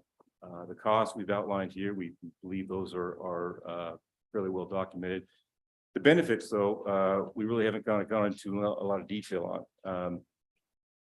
Significant benefit, and I think the most important benefit, there we can go to the next slide, is, these projects aren't going into shovel-ready dirt. We're not coming into a piece of property that's got utilities, it's got, infrastructure, it's got those things ready to go vertical. These projects are going to require a significant amount of infrastructure development. That infrastructure development will have a positive economic benefit and it will spur new development going forward. We've seen that with the Walmart project. When we bring in sewer, roads, utilities, this is going to have a corresponding effect. In the case of these two projects here, we're going to be bringing sewer to 100 acres of property within the city's limits and within the fire district limits. 35 acres of that property is prime regional commercial property around the city's, corridor of 503 and Eaton Park. That currently doesn't have any sewer. That's a major impediment for developments, as well as the other projects around there. I can tell you from experience that when we developed our Walmart project back in 2014, actually we started talking back in 2008, we weren't their first choice or their second or their third choice. We were about their fourth choice because they looked around several pieces of property. They didn't have critical infrastructure. And a store like Walmart or any other employer, their job isn't to come in and build infrastructure. They want to get their store built, they want to get up and running so they can sell their goods and services. So not having basic sewer services, they're not going to want to solve those problems. Bringing sewer, bringing service to this area is going to have a positive benefit. It's going to spur new development. We looked at the land here at 100 acres. We conservatively estimated taking out the entitlement pieces, taking out the pieces that don't have wetland permits. Looked at what remaining development property was there, and then did a very conservative estimate of what's going to be developed over, you know, an 8-year period. Again, using a very conservative estimate. We forecast that, you know, with bringing sewer, bringing facilities there, it's going to result in about 113 homes based on the zoning and about 370,000 square feet of commercial. And again, a large portion that's right there on 503 and Eden Boulevard. If you take that amount of development based on what the new construction value would be, there's going to be about $1 million of new levy amounts that can be, then that $1 million is directly to the fire district. So again, we've talked cost, but there is going to be some benefit as these properties develop and as a direct result of these products here. And again, the Remy Heights, Eaton Park projects, they will be added to this at the end of the 8-year period. So it's a delayed funding mechanism, if you will.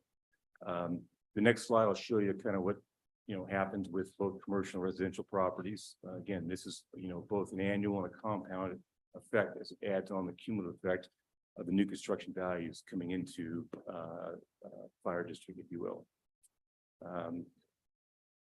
Looking at, you know, call volume, and again, part of what we want to do too is take a look at, you know, okay, what is the impact that we're doing? We get it. We're putting up units. That's going to have an impact on services to the fire district. We understand that. We appreciate what they do and all of our first responders. So we want to take a look at it and say, okay, what is the impact that's going to happen? Again, Eaton Park and Remy Heights, they're going to be modern, high quality facilities. They're going to feel fully sprinklered. They're going to have the latest fire life safety features required by code. They're going to be located a little over a mile away from the fire station here. So we looked at this and took a look at the call volume for 2022, and that little black dot there represents all the points call volume. So, you know, again, they've got call volume and we recognize that, but it does not appear to have a disproportionate amount of call volume. If you look at the rest of the city background, this isn't an entire fire district because we couldn't put it on the map, but we believe it's reasonable to assume that there's not going to be a significant disproportionate amount of services as a result of these two projects located right next to all the points. And it's also worth noting that, you know, we've talked about this, you know, services and so forth. There's a cost to service for homelessness in the community. Again, we've experienced a little bit of ourselves. We've had to call for services. That's a real cost to the community for both homeless and for affordable housing. And so it's something that we think needs to be considered as well into the cost side of the equation and the benefit. As a recap, we said before, there's going to be a significant amount of revenues and investment into the community. In the previous presentation, we outlined that there will be, you know, 466,000 of utility tax revenues over this 8-year abatement period. We're going to generate just under 1.1 million in sales tax revenues.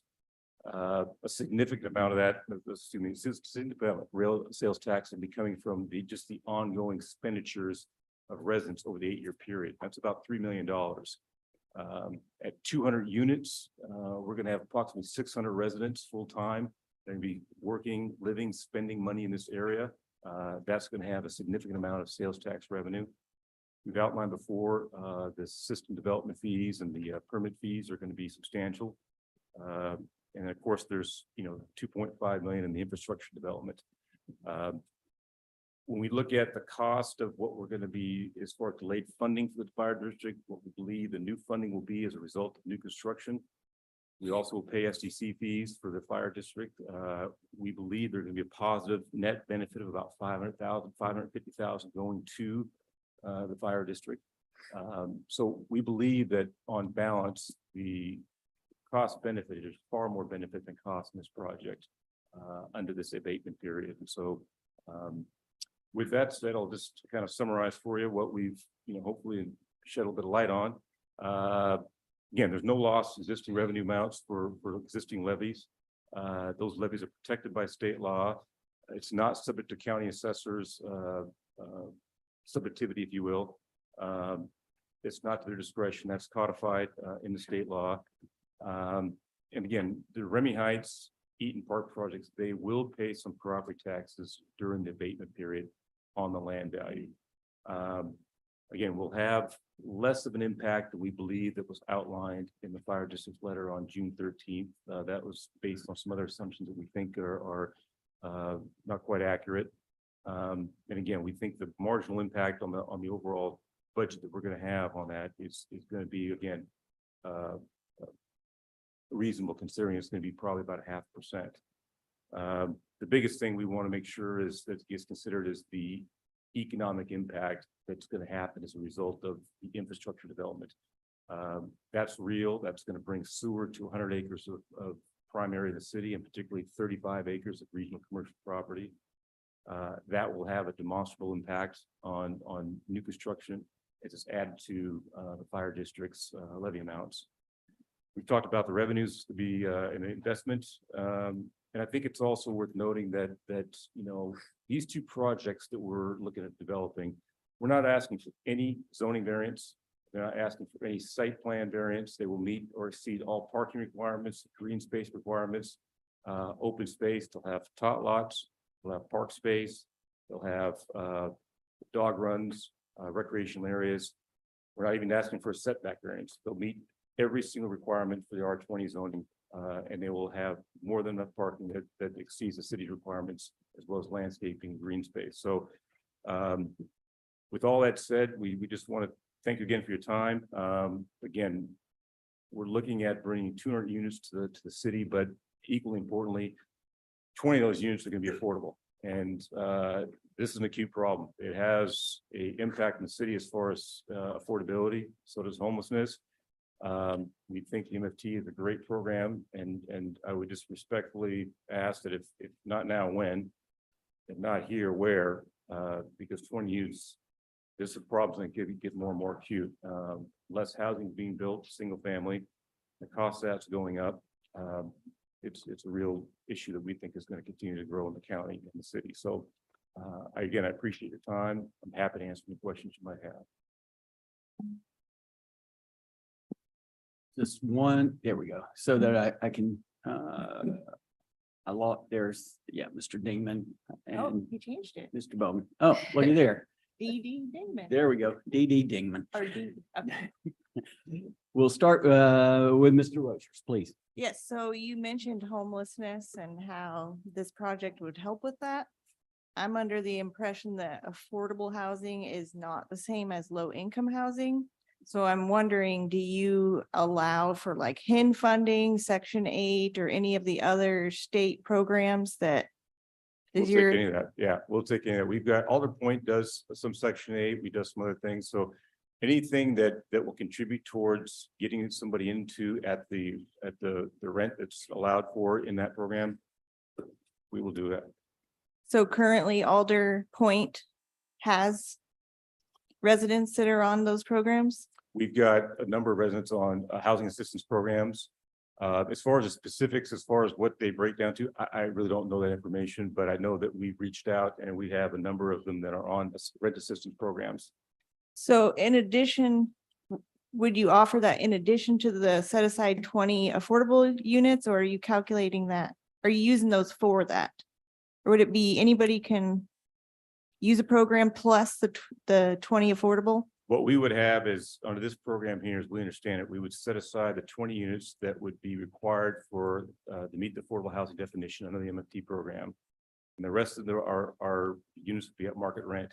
Anybody else that can meet that market rent with any other housing assistance program or voucher, they're welcome to rent with us.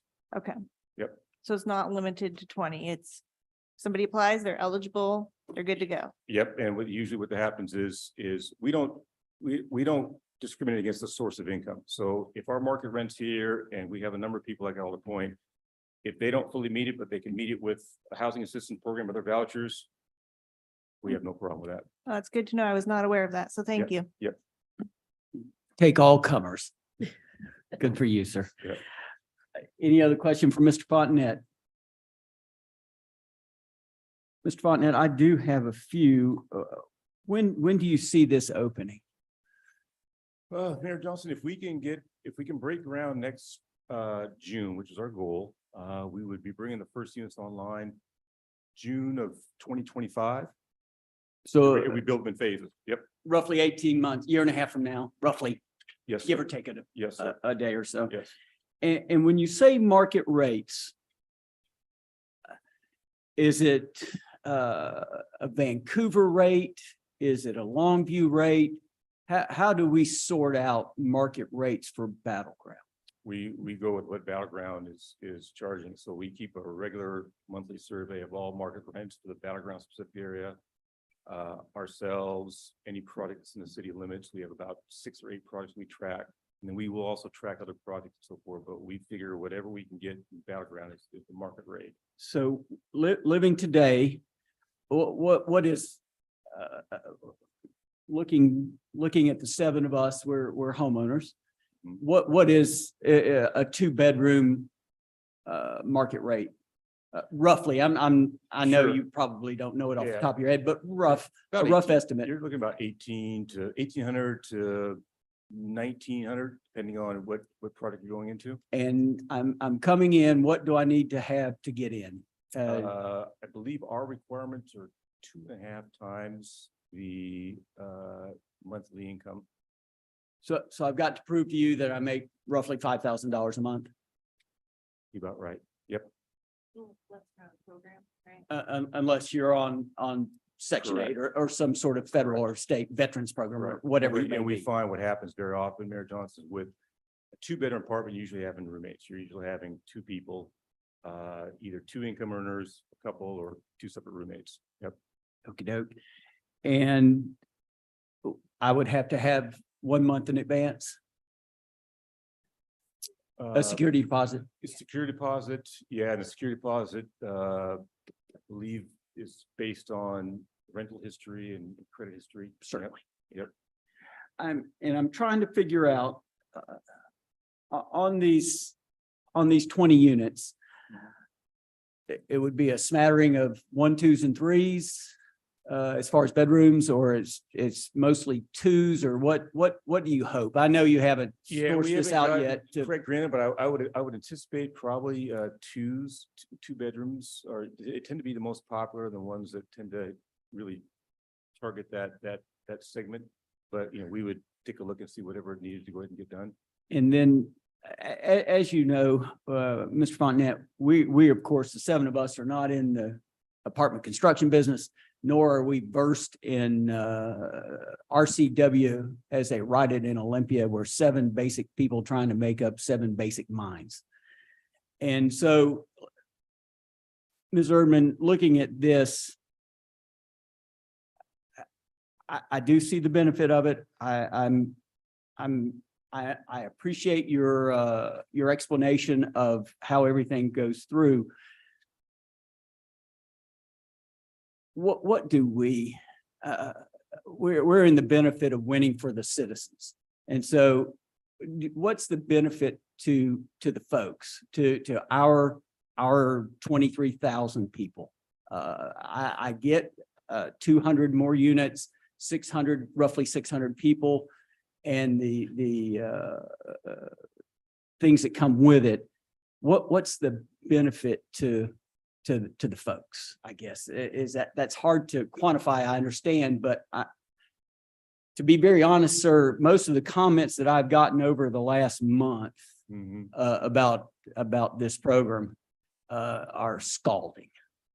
And I have been called a sellout for the last part of my 12 years I've been here. And it's incredible how people are looking at this and are just think that roughly the 7 of us are your employees. And, or the employees of Deacon, or the employees of the, whoever the people down the street are building, or Vancouver Housing, or whomever. And so this is a tough one for me as I try it, because it ain't easy to explain to our neighbors how this works and the benefit to them for they see it as let me think how I can state this in a nice way. They see us just giving away the people's money to you, honestly. And so I'm trying to, at my best, trying to explain to them that really we're not employees of yours, never have been, and that we are not giving the people's money away. We're not in the habit of, as you, over the years that you've dealt with us, everyone pays their freight. Yep. And we're requiring that of you as well. Yep. And so I do appreciate the program. I do ask that the council, that if you have time, I assume, for us to ponder this over the next weeks, that we give this an honest thought, that the city has looked at what you've given us. And I assume the city looked through that and found it all to be, and I'm not calling your veracity into question. Nope. Yeah, you understand. Due diligence. Thank you. Because what comes to my mind as a 60-year-old, and most people probably will miss the reference, but it's dueling banjos. And we have dueling banjos, one side playing one set of the music and one side playing the other set. And we've got to try to figure out where we ride down the middle. So I am going to ask the city to look one more time to make sure the veracity of this is up and up. And at that point that we bring it back sometime in October, and it's up or down. I mean, I think that's fair to you. Sure. I hope you think that's fair. And so as I finish here, let me continue on with, we'll start with Mr. Cortez first, and then we'll head back to Mr. Rogers. Mr. Cortez, sir. Thank you, Mr. Mayor. You're welcome, sir. So just two really quick questions, Mr. Fonda. Do you know what, if somebody wanted to move into Battleground? And I know as far as housing, the average house is anywhere between 400,000 and 500,000 in that neighborhood, right? Correct. Unfortunately, it's out of the reach of a lot of people, right? But if somebody wanted to move into our city and rent, what is the vacancy rate, or what is available? It's pretty tight, Councilman Cortez. It's by and large about 3%. It's pretty lean. And as you mentioned, the cost of construction for single family housing, we haven't been immune to that for multifamily. No exaggeration, since we built Alder Point in 2015, construction costs have doubled. What we used to build for 140,000 to 150,000 is $300,000+ a unit now. And so with that, and with the lending environment, rents have got to go up, or else they just simply do not get built. In fact, if we come in with rents that are too aggressive, it's the lenders that tell us we can't loan on that project. It's too thin. You've got to get your rents up, or else this loan, we are afraid, doesn't get serviced. That's the compounding effect that we're seeing that's taking place here. And so between that and the operating expenses, again, insurance costs, just giving you guys a little peek behind the hood, because this is what happens with not just building it, but operating it. Operating expenses have gone up significantly as well. Again, a number of factors, but employee cost, insurance is doubling over the last 3 years. Again, is a loss of insurance. When you look at the reverberations of both replacement costs, but other losses, the effects that you see, like fires in Maui, hurricanes, insurers are coming back and saying, well, we used to insure on an annual basis for 25,000 years, it's going to cost you 50,000 now. So everything is going up. And as a result, the only way you can collect that is with rents. So a program like this, not to take too much of your time. If you'll indulge Please me, take what you need. this allows us to reduce for a period of time one of the largest expenses that goes with property, which is property taxes. So it allows us to lower that operating expense down, which in turn allows us to lower rents and make the project more feasible and bring it to market. So I appreciate that. And I think you used a pretty key word there, is that thin. And I went ahead and I've done some research on what is available out there in our community in terms of rental. If somebody wanted to move into our community, be a part of our community, there's not much out there. Contacted one of the bigger management companies, and there's not a lot out there here in our community. So basically, kind of to the mayor's point, what value does this bring in our community? Well, it opens up some housing options for people that want to move in our community or people that want to move within our community, right? Mhm. Not everybody can afford to come out here and spend $400,000 or $500,000 on a new home or even rent a new home for that matter. And so that provides a pretty short-term value for our community, in addition to everything you just went over. And I do appreciate your presentation on all of the revenue and all of the different sources that would be generated from this project. I guess last two things I'll end on is, number one, when is an ideal time you'd like to get an answer, some form of answer, so you can, because I know you probably have to, talk to lenders and, pull the trigger and all that other kind of stuff. What are you looking for? Well, the sooner the better. I appreciate the question, but Mayor Johnson mentioned that, if we could get it in our early October, that would be great, because we've got to turn around and, start going with the underwriting and getting that information back to lenders and getting them on board. And lenders have gotten a lot more cautious, let's say. So the sooner we can get them the information to underwrite and start going through numbers and so forth, we can start getting that planned and so forth. So if we could get it in the earlier part of October, say 30 days, would be great. I believe we can, the first meeting in October is what day? Whatever the first Monday in October is, we'll schedule it for that date. I appreciate that. That gives us time to ponder it and have any questions that we have answered. It'll be October 2nd. October, the 2nd of October. And whenever you're done, I would, if I get an opportunity, to maybe answer one of the questions you asked, that would be great. I'm sorry, to break it, No, just to no, make no, sure. we Yeah, set yeah, that no, I up. appreciate that. Yeah, definitely. Please. And I guess I'll end on this, and this is not so much a question to you, but more of a general statement. For me, council, I think that this, I would probably urge this to be one of the last actions we take to approve the tax abatement. We've already done one. This would be our second one. And I think we need to evaluate what our policy is moving forward. However, I will say with Mr. Fontanet, I've known Mr. Fontanet for quite some time now. And he has been one of the individuals that have not only invested significantly in our community. So he hasn't been one of these fly by night investors, but he's invested significantly, and he's always followed through on his promises. When we developed and put Scotton Way to where it is now by Walmart, it was Mr. Fontanet that said, hey, he would service the debt until that location got to a certain economic activity to service the debt on his own. And he followed through on his promises. He serviced that debt out of his own pocket until Walmart got up and all the other economic development got up to where it could service it on its own. So he's always followed through on his promise or his promises. And I have no reason to believe that he won't do so now and do the right thing and build a good project for our community. But I do urge council that if we do move forward on this be our last tax abatement. And so we can kind of get a more comprehensive policy on what that looks like for council. And then we can also start to evaluate how these two projects perform in their own merit. So thank you, Mr. Mayor. Yes, sir. Thank you. Mr. Rogers, please. So I have a question for you and then one for Aaron. I'm curious to know how the 20 units, like how people will apply for those and who would be approved, kind of a thing. Like what's the criteria? Would they go through your management company? Is it a state program?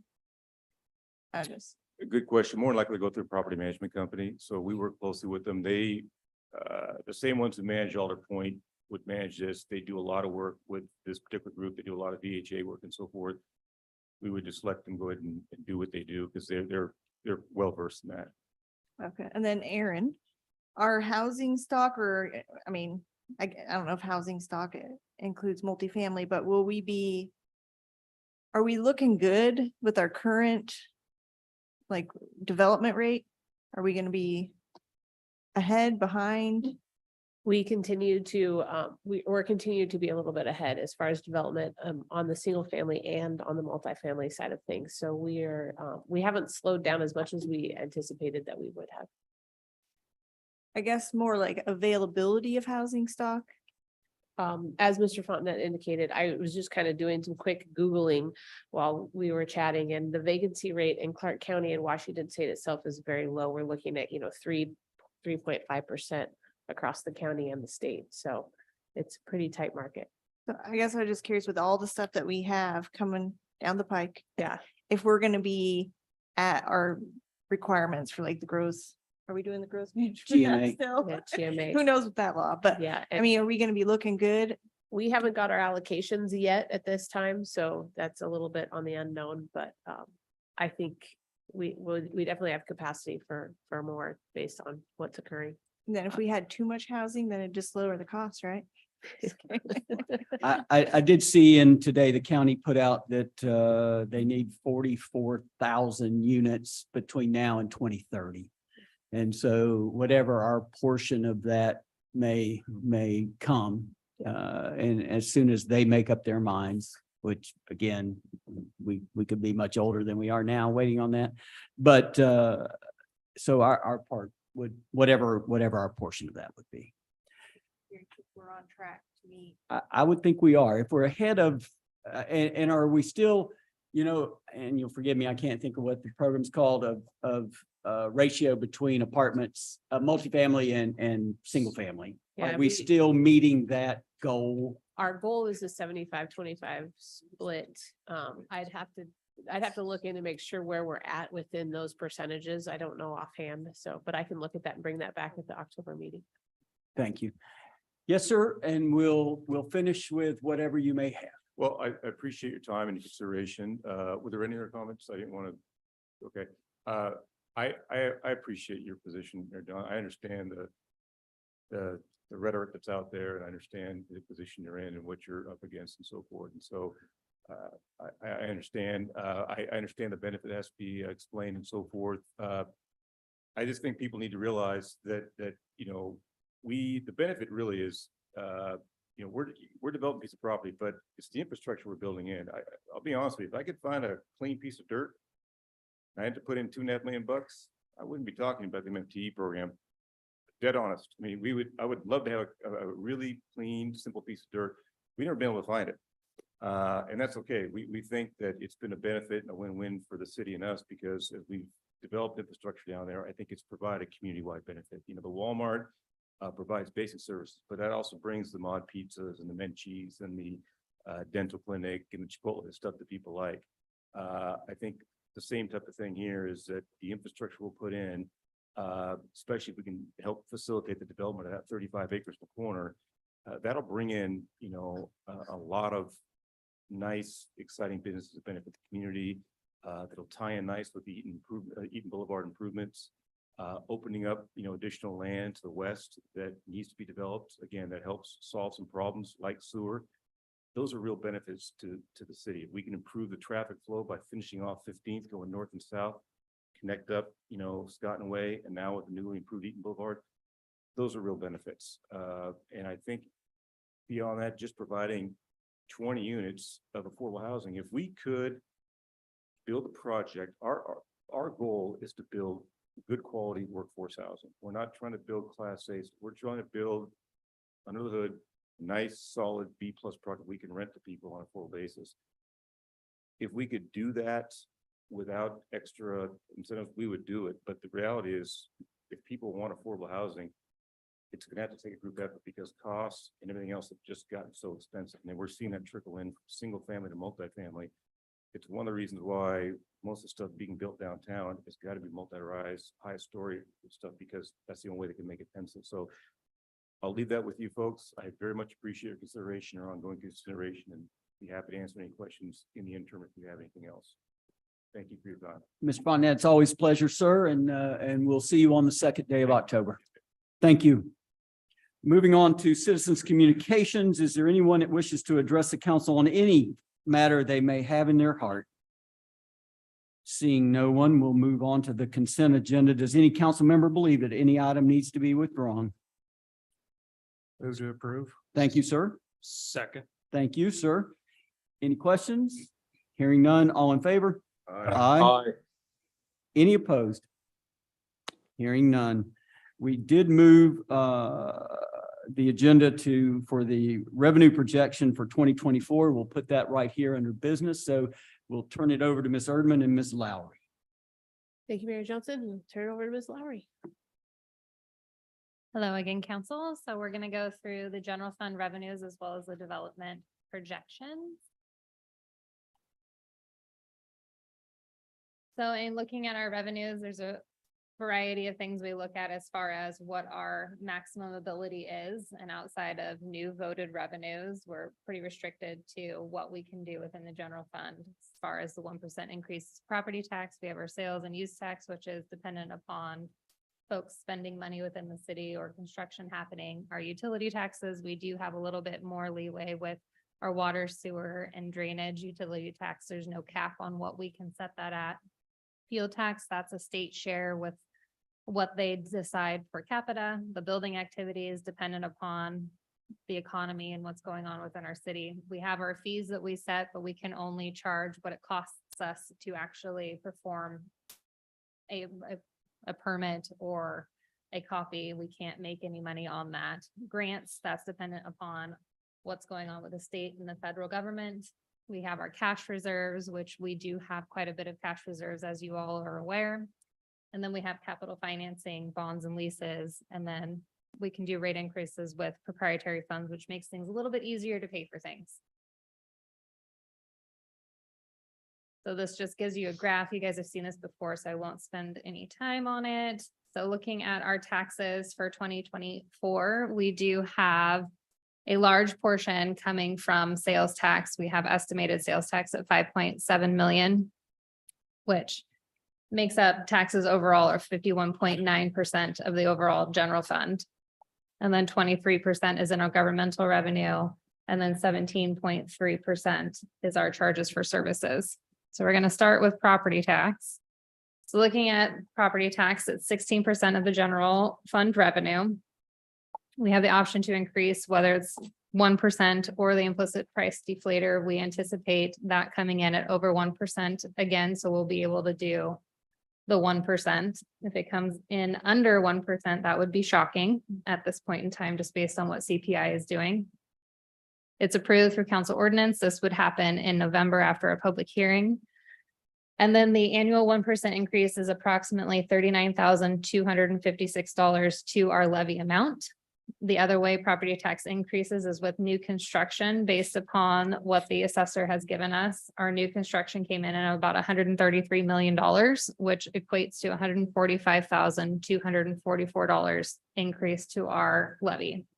So overall, our property tax is set to be 4.1 million if we take the 1%. The 1% is built into the budget that you will be presented, as it always is, because ultimately not taking the 1%, the new construction incoming has a lesser value as the levy rate goes down each year. So when we look at what that means, this gives you like a history of where our levy rate is.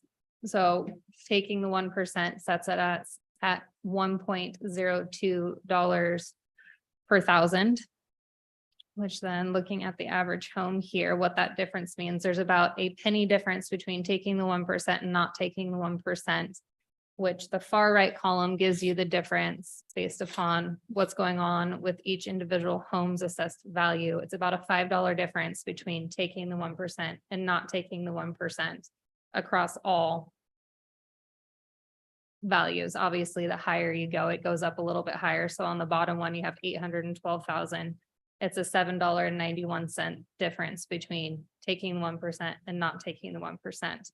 It becomes a balancing act as some folks' homes go up in value, other folks' homes go down, because ultimately we have a set levy rate we collect from the citizens and that gets split amongst them all. So it's very dependent upon each person's home. Are there any questions about property tax? This just shows you the inverse relationship. As assessed values go up, tax rates go down. That's the hardest thing to Explain to people. to explain to folks that, Yes. you know, the city's just in it for the money. Well, as your property rate goes up, your tax stays the same or goes up 1%. And when you look at your tax bill, it may be $3,000, $4,000, whatever it is. But no one ever takes the time to look and see what the city's part of that bill is, roughly $400, $500, depending on your property. And so 1% of $500 is $5. And I think the example we had from Bill Ganley, your formal council Exactly. member, is when he had the home back in 1992, paid the city $575 at like $5.75 was the millage rate. And today that same home is $476 to the city.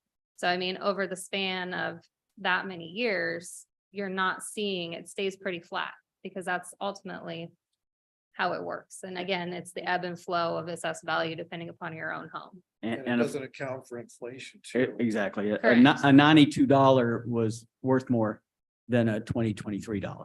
Yes, and I have that graph somewhere if you're interested in seeing it, but it was quite a big difference between what that would have purchased back then versus what that purchase is now. So. Okay, sales tax, whereas 25.2% of the general fund revenue continues to be strong. Just a few years ago, this was about a third of our taxes, so it was definitely a three-stool between utility tax, property tax, and sales tax, and now it's become almost 50% of our total taxes. A lot of that has to do with the rising cost of construction, because this also includes sales tax on construction that's happening in the city, and that's continued to be strong. And costs have increased, including our own city projects that we pay sales tax on, and that comes back to the city. So our revenue projection, we actually took, as for 2023, we're about 7% above what it was in 22 as an average. Looking at what we had in 2022, we went conservative and did a 3% increase on the 22 amount. Again, we don't want to overestimate what our sales tax is coming in, because we can't count on that, because again, it's consumer driven. Are there any questions about sales tax? You guys have seen this as well. This just shows the breakdown of where the sales tax goes. We get a very small portion of the sales tax. For example, what Mr. Fontenette was showing as far as the construction portion of what would come as sales tax, that was total sales tax, not what would come to the city. I'm sorry. So that was the 8.6 Correct, across the board, not the 86 cents. correct. When I took the The 55 10% of that. right, 55 million, multiplied it by the 0.005 or 85, excuse me, it was 476,000, not the 3 million he had showing. So that was the total 8.6%. So that's kind of what I'm asking for when we take what he had and compare it to what, so that there truly are apples to apples. Concepts and those were correct, but I didn't go into the detail of the individual numbers, so we'll do that and bring that Ju- back. I'll just- send that out to you guys prior to. Yes, ma'am, please. proceeding. Thank you. So then utility tax rates, a lot of these are set by RCW. The only ones not set by RCW are the ones that we actually do ourselves. It's still shocking to me that there is no cap on those. You have Vancouver that's up at almost 30%, and then we're at 12%, and the average is 8 to 10% across the board. Usually where you go, unless you're in a jurisdiction that's having trouble funding things, which this is the first place they go. So we could even set this at 120% and there's no cap. I'm not saying you should do that. I don't want you to do that. Just an example. So again, this just shows utility tax. The telephone utility tax continues to dwindle as other things become available, such as using your phone on data or Wi-Fi. That's not taxable under the telephone utility tax. It's only when you have the actual call itself, and that piece itself is what is taxable. And then the natural gas continues to be strong as well. Are there any questions on utility taxes before we move on? These are a lot of projections, so I don't anticipate that you will want me to get too deep into this. So licenses and permits, this is based upon development projections that comes from Sam and his group as far as what we're anticipating for next year. We do anticipate it to continue to be strong. That I guess will be dependent upon what folks decide to do. They've continued to remain strong even through the interest rate environment we're in right now. There should be some relief of that in 24, everyone is saying, but that could again be just wishful thinking. So as of right now, we've issued 124 single-family residential permits for new homes, 2 multifamily and 6 commercial. All of 2022, we were at 239 single-family homes, 3 multifamily and 3 commercial. And then looking back in 2019, we were at 285. So you've kind of seen some ebbs and flows over the years. 2021 was definitely an outlier with it being so high, but interest rates were record lows. So continues to be on trend with that.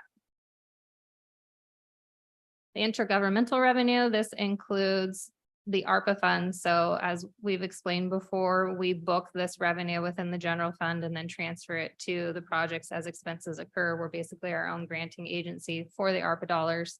So that's what's included in the 2024 budget, along with some other grants that we get, including the drug-free communities, as well as a couple Department of Commerce grants that we have for some comp plans that are coming up. Looking at charges for services, this includes our cost allocation. So for our support departments, we split that cost out amongst the different divisions and funds throughout the city based upon the work that we do for those funds. And that's part of this, along with Lula Center and Ridgefield court costs, fingerprinting, law enforcement services, and then zoning and subdivision fees. So the plan review itself is also included in this.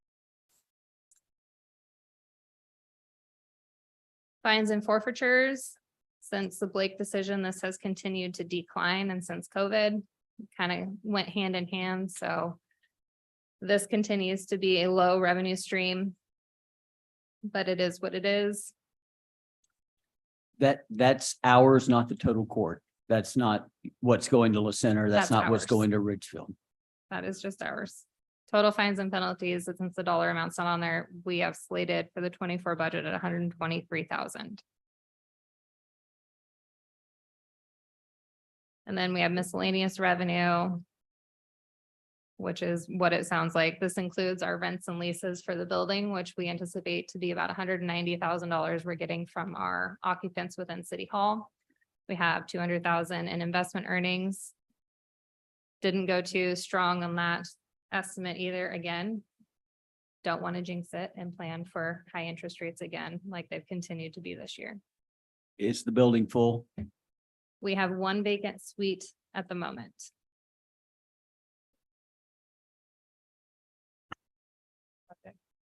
Okay. So that here is a slide. The blue is revenue and the red is expenditures. You can see up until 2015, we were right on the mark with our revenues and expenses. And then COVID happened. We started anticipating the annexation, ebbed our expenditures, which this is where our surpluses come from. And so you can see where our expenditures were lower than our expenses. And then are there any questions? Any questions for Ms. Lowry?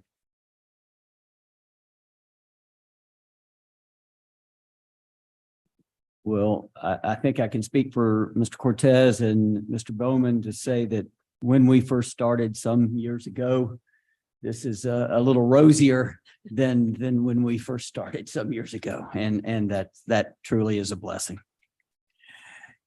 And don't see anything from Mr. Deeman or Mr. Bowman. We'll move on. And that is to administrative reports. Ms. Earp. Yes, I'm going to turn it over to Mr. Hersig to talk about an update for the 20th Avenue sidewalk project.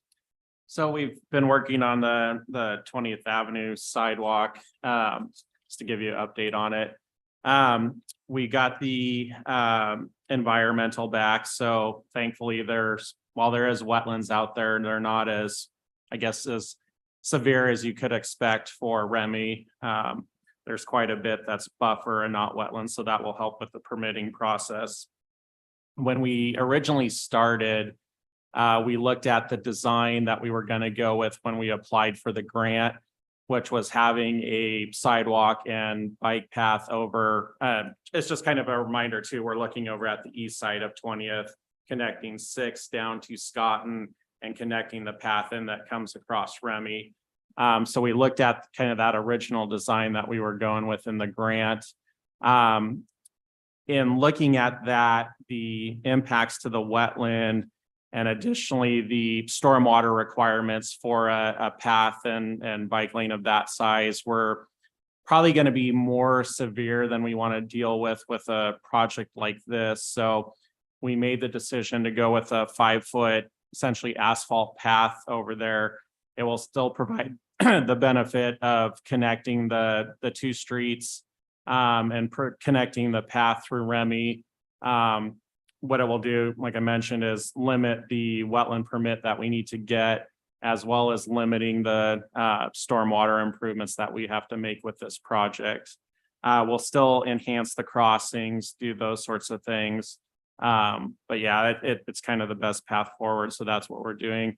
Right now, we still have archaeology. They've done the initial, they found some items, so they have to do some additional test pits. So they're working on that. But they're moving forward with the design of the path. We hope to have the permit in, once we get the archae results, we'll submit the permit to the Corps to get that. And if everything goes well, we should be able to go out to bid early next year. What's the width of the path there by Safeway? What's the width of the path by Safeway? The one by Safeway is 10 feet. 10 feet. Yeah. Okay, so I'm trying to figure, I know what 5 feet is, but I'm trying to compare it to that. Yeah, so just an example for people listening, that typically you see in like neighborhoods, it's a 4-foot sidewalk, and on some of the bigger streets, it's a 5-foot, like 20th is a good example. So the path will be same size as the bigger sidewalks. Any questions about 20th? Yes, sir. No, sir. Yes, sir. Yeah. Oh, okay. Just a comment more than a question. I just wanted to thank you for the constant communication on this project. It might be a surprise to some, but I've asked a lot of questions about this, so. It is shocking. Is it? Yeah. Yeah, well, I like to be unpredictable, Mayor. I understand. But I appreciate the follow-up and the continual focus on this. It's much appreciated. I think it's much appreciated by the citizens of that area who may have been waiting for this for a long time. The only thing that I would maybe add on to that is with the increased use of electric bikes and what we're looking at as far as different modes of transportation, I'm wondering if that 5 feet is going to be enough, if it's something we want to look at. I don't know what our regulations are right now. I know based on miles per hour where the e-bikes go, but 20th is fairly heavily traveled. And although I don't want, I agree that, we don't want the larger Taj Mahal, as you called it, scenario, but I'm just kind of curious if there's any wiggle room for larger than 5 feet. And it is that until we get to that increased cost, where it becomes prohibitive. But if we're just talking like geometric ratios. We can look. So there's, I won't give you the numbers, but when you look at the stormwater code, there's like, 5,000 square feet, 10,000, so there's thresholds for it. So at 5 feet, if we're at, X square feet, can you make it 5.5? Can you, so yes, we can ask that question to see if there's a sort of break even point, where that would put us over the additional stormwater. So I can ask that question. Especially because we have the room over there. And I'm seeing more and more on electric bikes and different modes of transportation in the city. And my only fear is to do something and then need something more sooner rather than later. That's the other thing I've seen too, is you'll see it sometimes is passing zone almost. So rather than the whole thing being 10 feet, every couple 100 feet, you have a 10-foot pull out, essentially. So that's another option that if we have a little bit extra square footage, that would meet the intent of what I'm asking. Thank you. Again, my question, can it be center lined? So the right side is the right side and the left side is the left side, just to try to keep those people apart. Oh my. Any other questions about 20th? We've been looking for 20th for what seems like decades, but perhaps 24 will be our year. I hope. Any other questions? Anything else, Ms. Urban? That concludes administrative reports. Thank you, madam. Council communications, are there any? I know it's shocking, but I do have a few. And we'll start with the good stuff. And that would be Mr. Ferrier had a wonderful Battleground University last Monday, wasn't it? Last Tuesday. Last Tuesday, I was there, did a small part to it, set for the rest of it, and there seemed to be around 23 folks there, give or take a folk. And it seems like there is, from those people, quite a bit of interest in just how this works. And it was good to see, and it's next Tuesday, I assume, and it's community development. Wonderful. I did get contacted at a grand opening I was at from BG Health, the folks up by the theater. If you haven't been there, they would like for us to come back through, see what they've done. They've done quite a bit. They've added quite a bit. They have quite a bit going on. So perhaps sometime in the mid-fall or late fall on a study session, we can troop through there and see all of the new stuff that they've done. If you haven't been there, it's quite a commitment by them, and a real benefit to the folks of this community of the North County. I will say this is the third time in 6 weeks talk about trucks. I have pictures of trucks on 20th. I have pictures of trucks on Onsdorf. Are there signs that we can put at the entrances of these streets to for those who drive these trucks who may not have gotten the word from their employer that they're not welcome on Onsdorf, they are not welcome on 20th, to try to keep them off of, if from what the gentleman said at the last meeting, and the number one thing we can do to try to keep the streets in good shape is to keep heavier vehicles off of those types of streets. Can we sign it? Yeah, so our inspector talked to the contractors, so that message went out. Chief and I actually talked at the last meeting about putting signs up, so that's in the works. Wonderful. You need to speak into the microphone. Can we have Alicia put out some sort of campaign about truck routes on Facebook? Seems, We can look into that for it seems like people future, get but yeah. information there pretty readily. I have had a few complaints from businesses over off of 7th Avenue. 7th Avenue has turned into an auxiliary parking lot for the mobile home estates. That's the right there in front of the police station, between the police station and that business there. It has become a parking lot for them. They for whatever reasons, the businesses cannot get their trucks in. People are using their business for a dump station, that kind of thing. I don't know if we need to look at setting a time limit again, but there are cars there. The street hasn't been swept other than the center for, I would imagine, years at this point. Yes, the people at the mobile home estates can only park in their driveway. So if they have 3 or 4 cars, they can't stack them. So they stack them on the street. Makes for a very thin drive through there. Along with that is the grass right there beside it. I didn't walk today. The people that had contacted me, I had my good shoes on and I didn't want to walk through the grass. They are saying, the grass is tall, which it is, but it is full of trash, again, from folks they believe who are emptying out their vehicles parked on 7th Avenue. So if we can contact the owner of that property I know that puts a burden on them, but it is their property.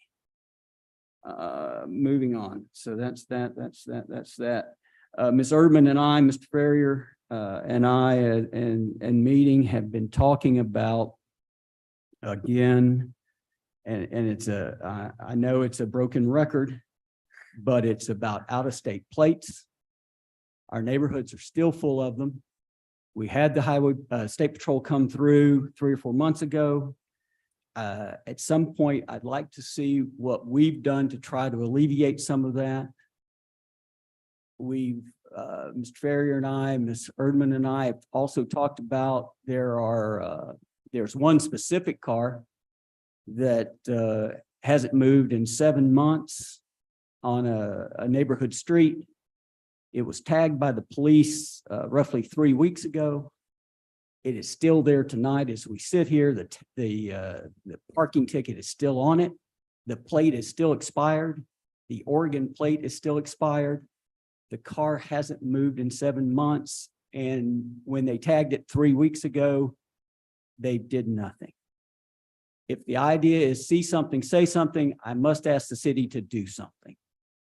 So Ms. Erdman, Mr. Ferrier are familiar with this one car the neighborhood is asking.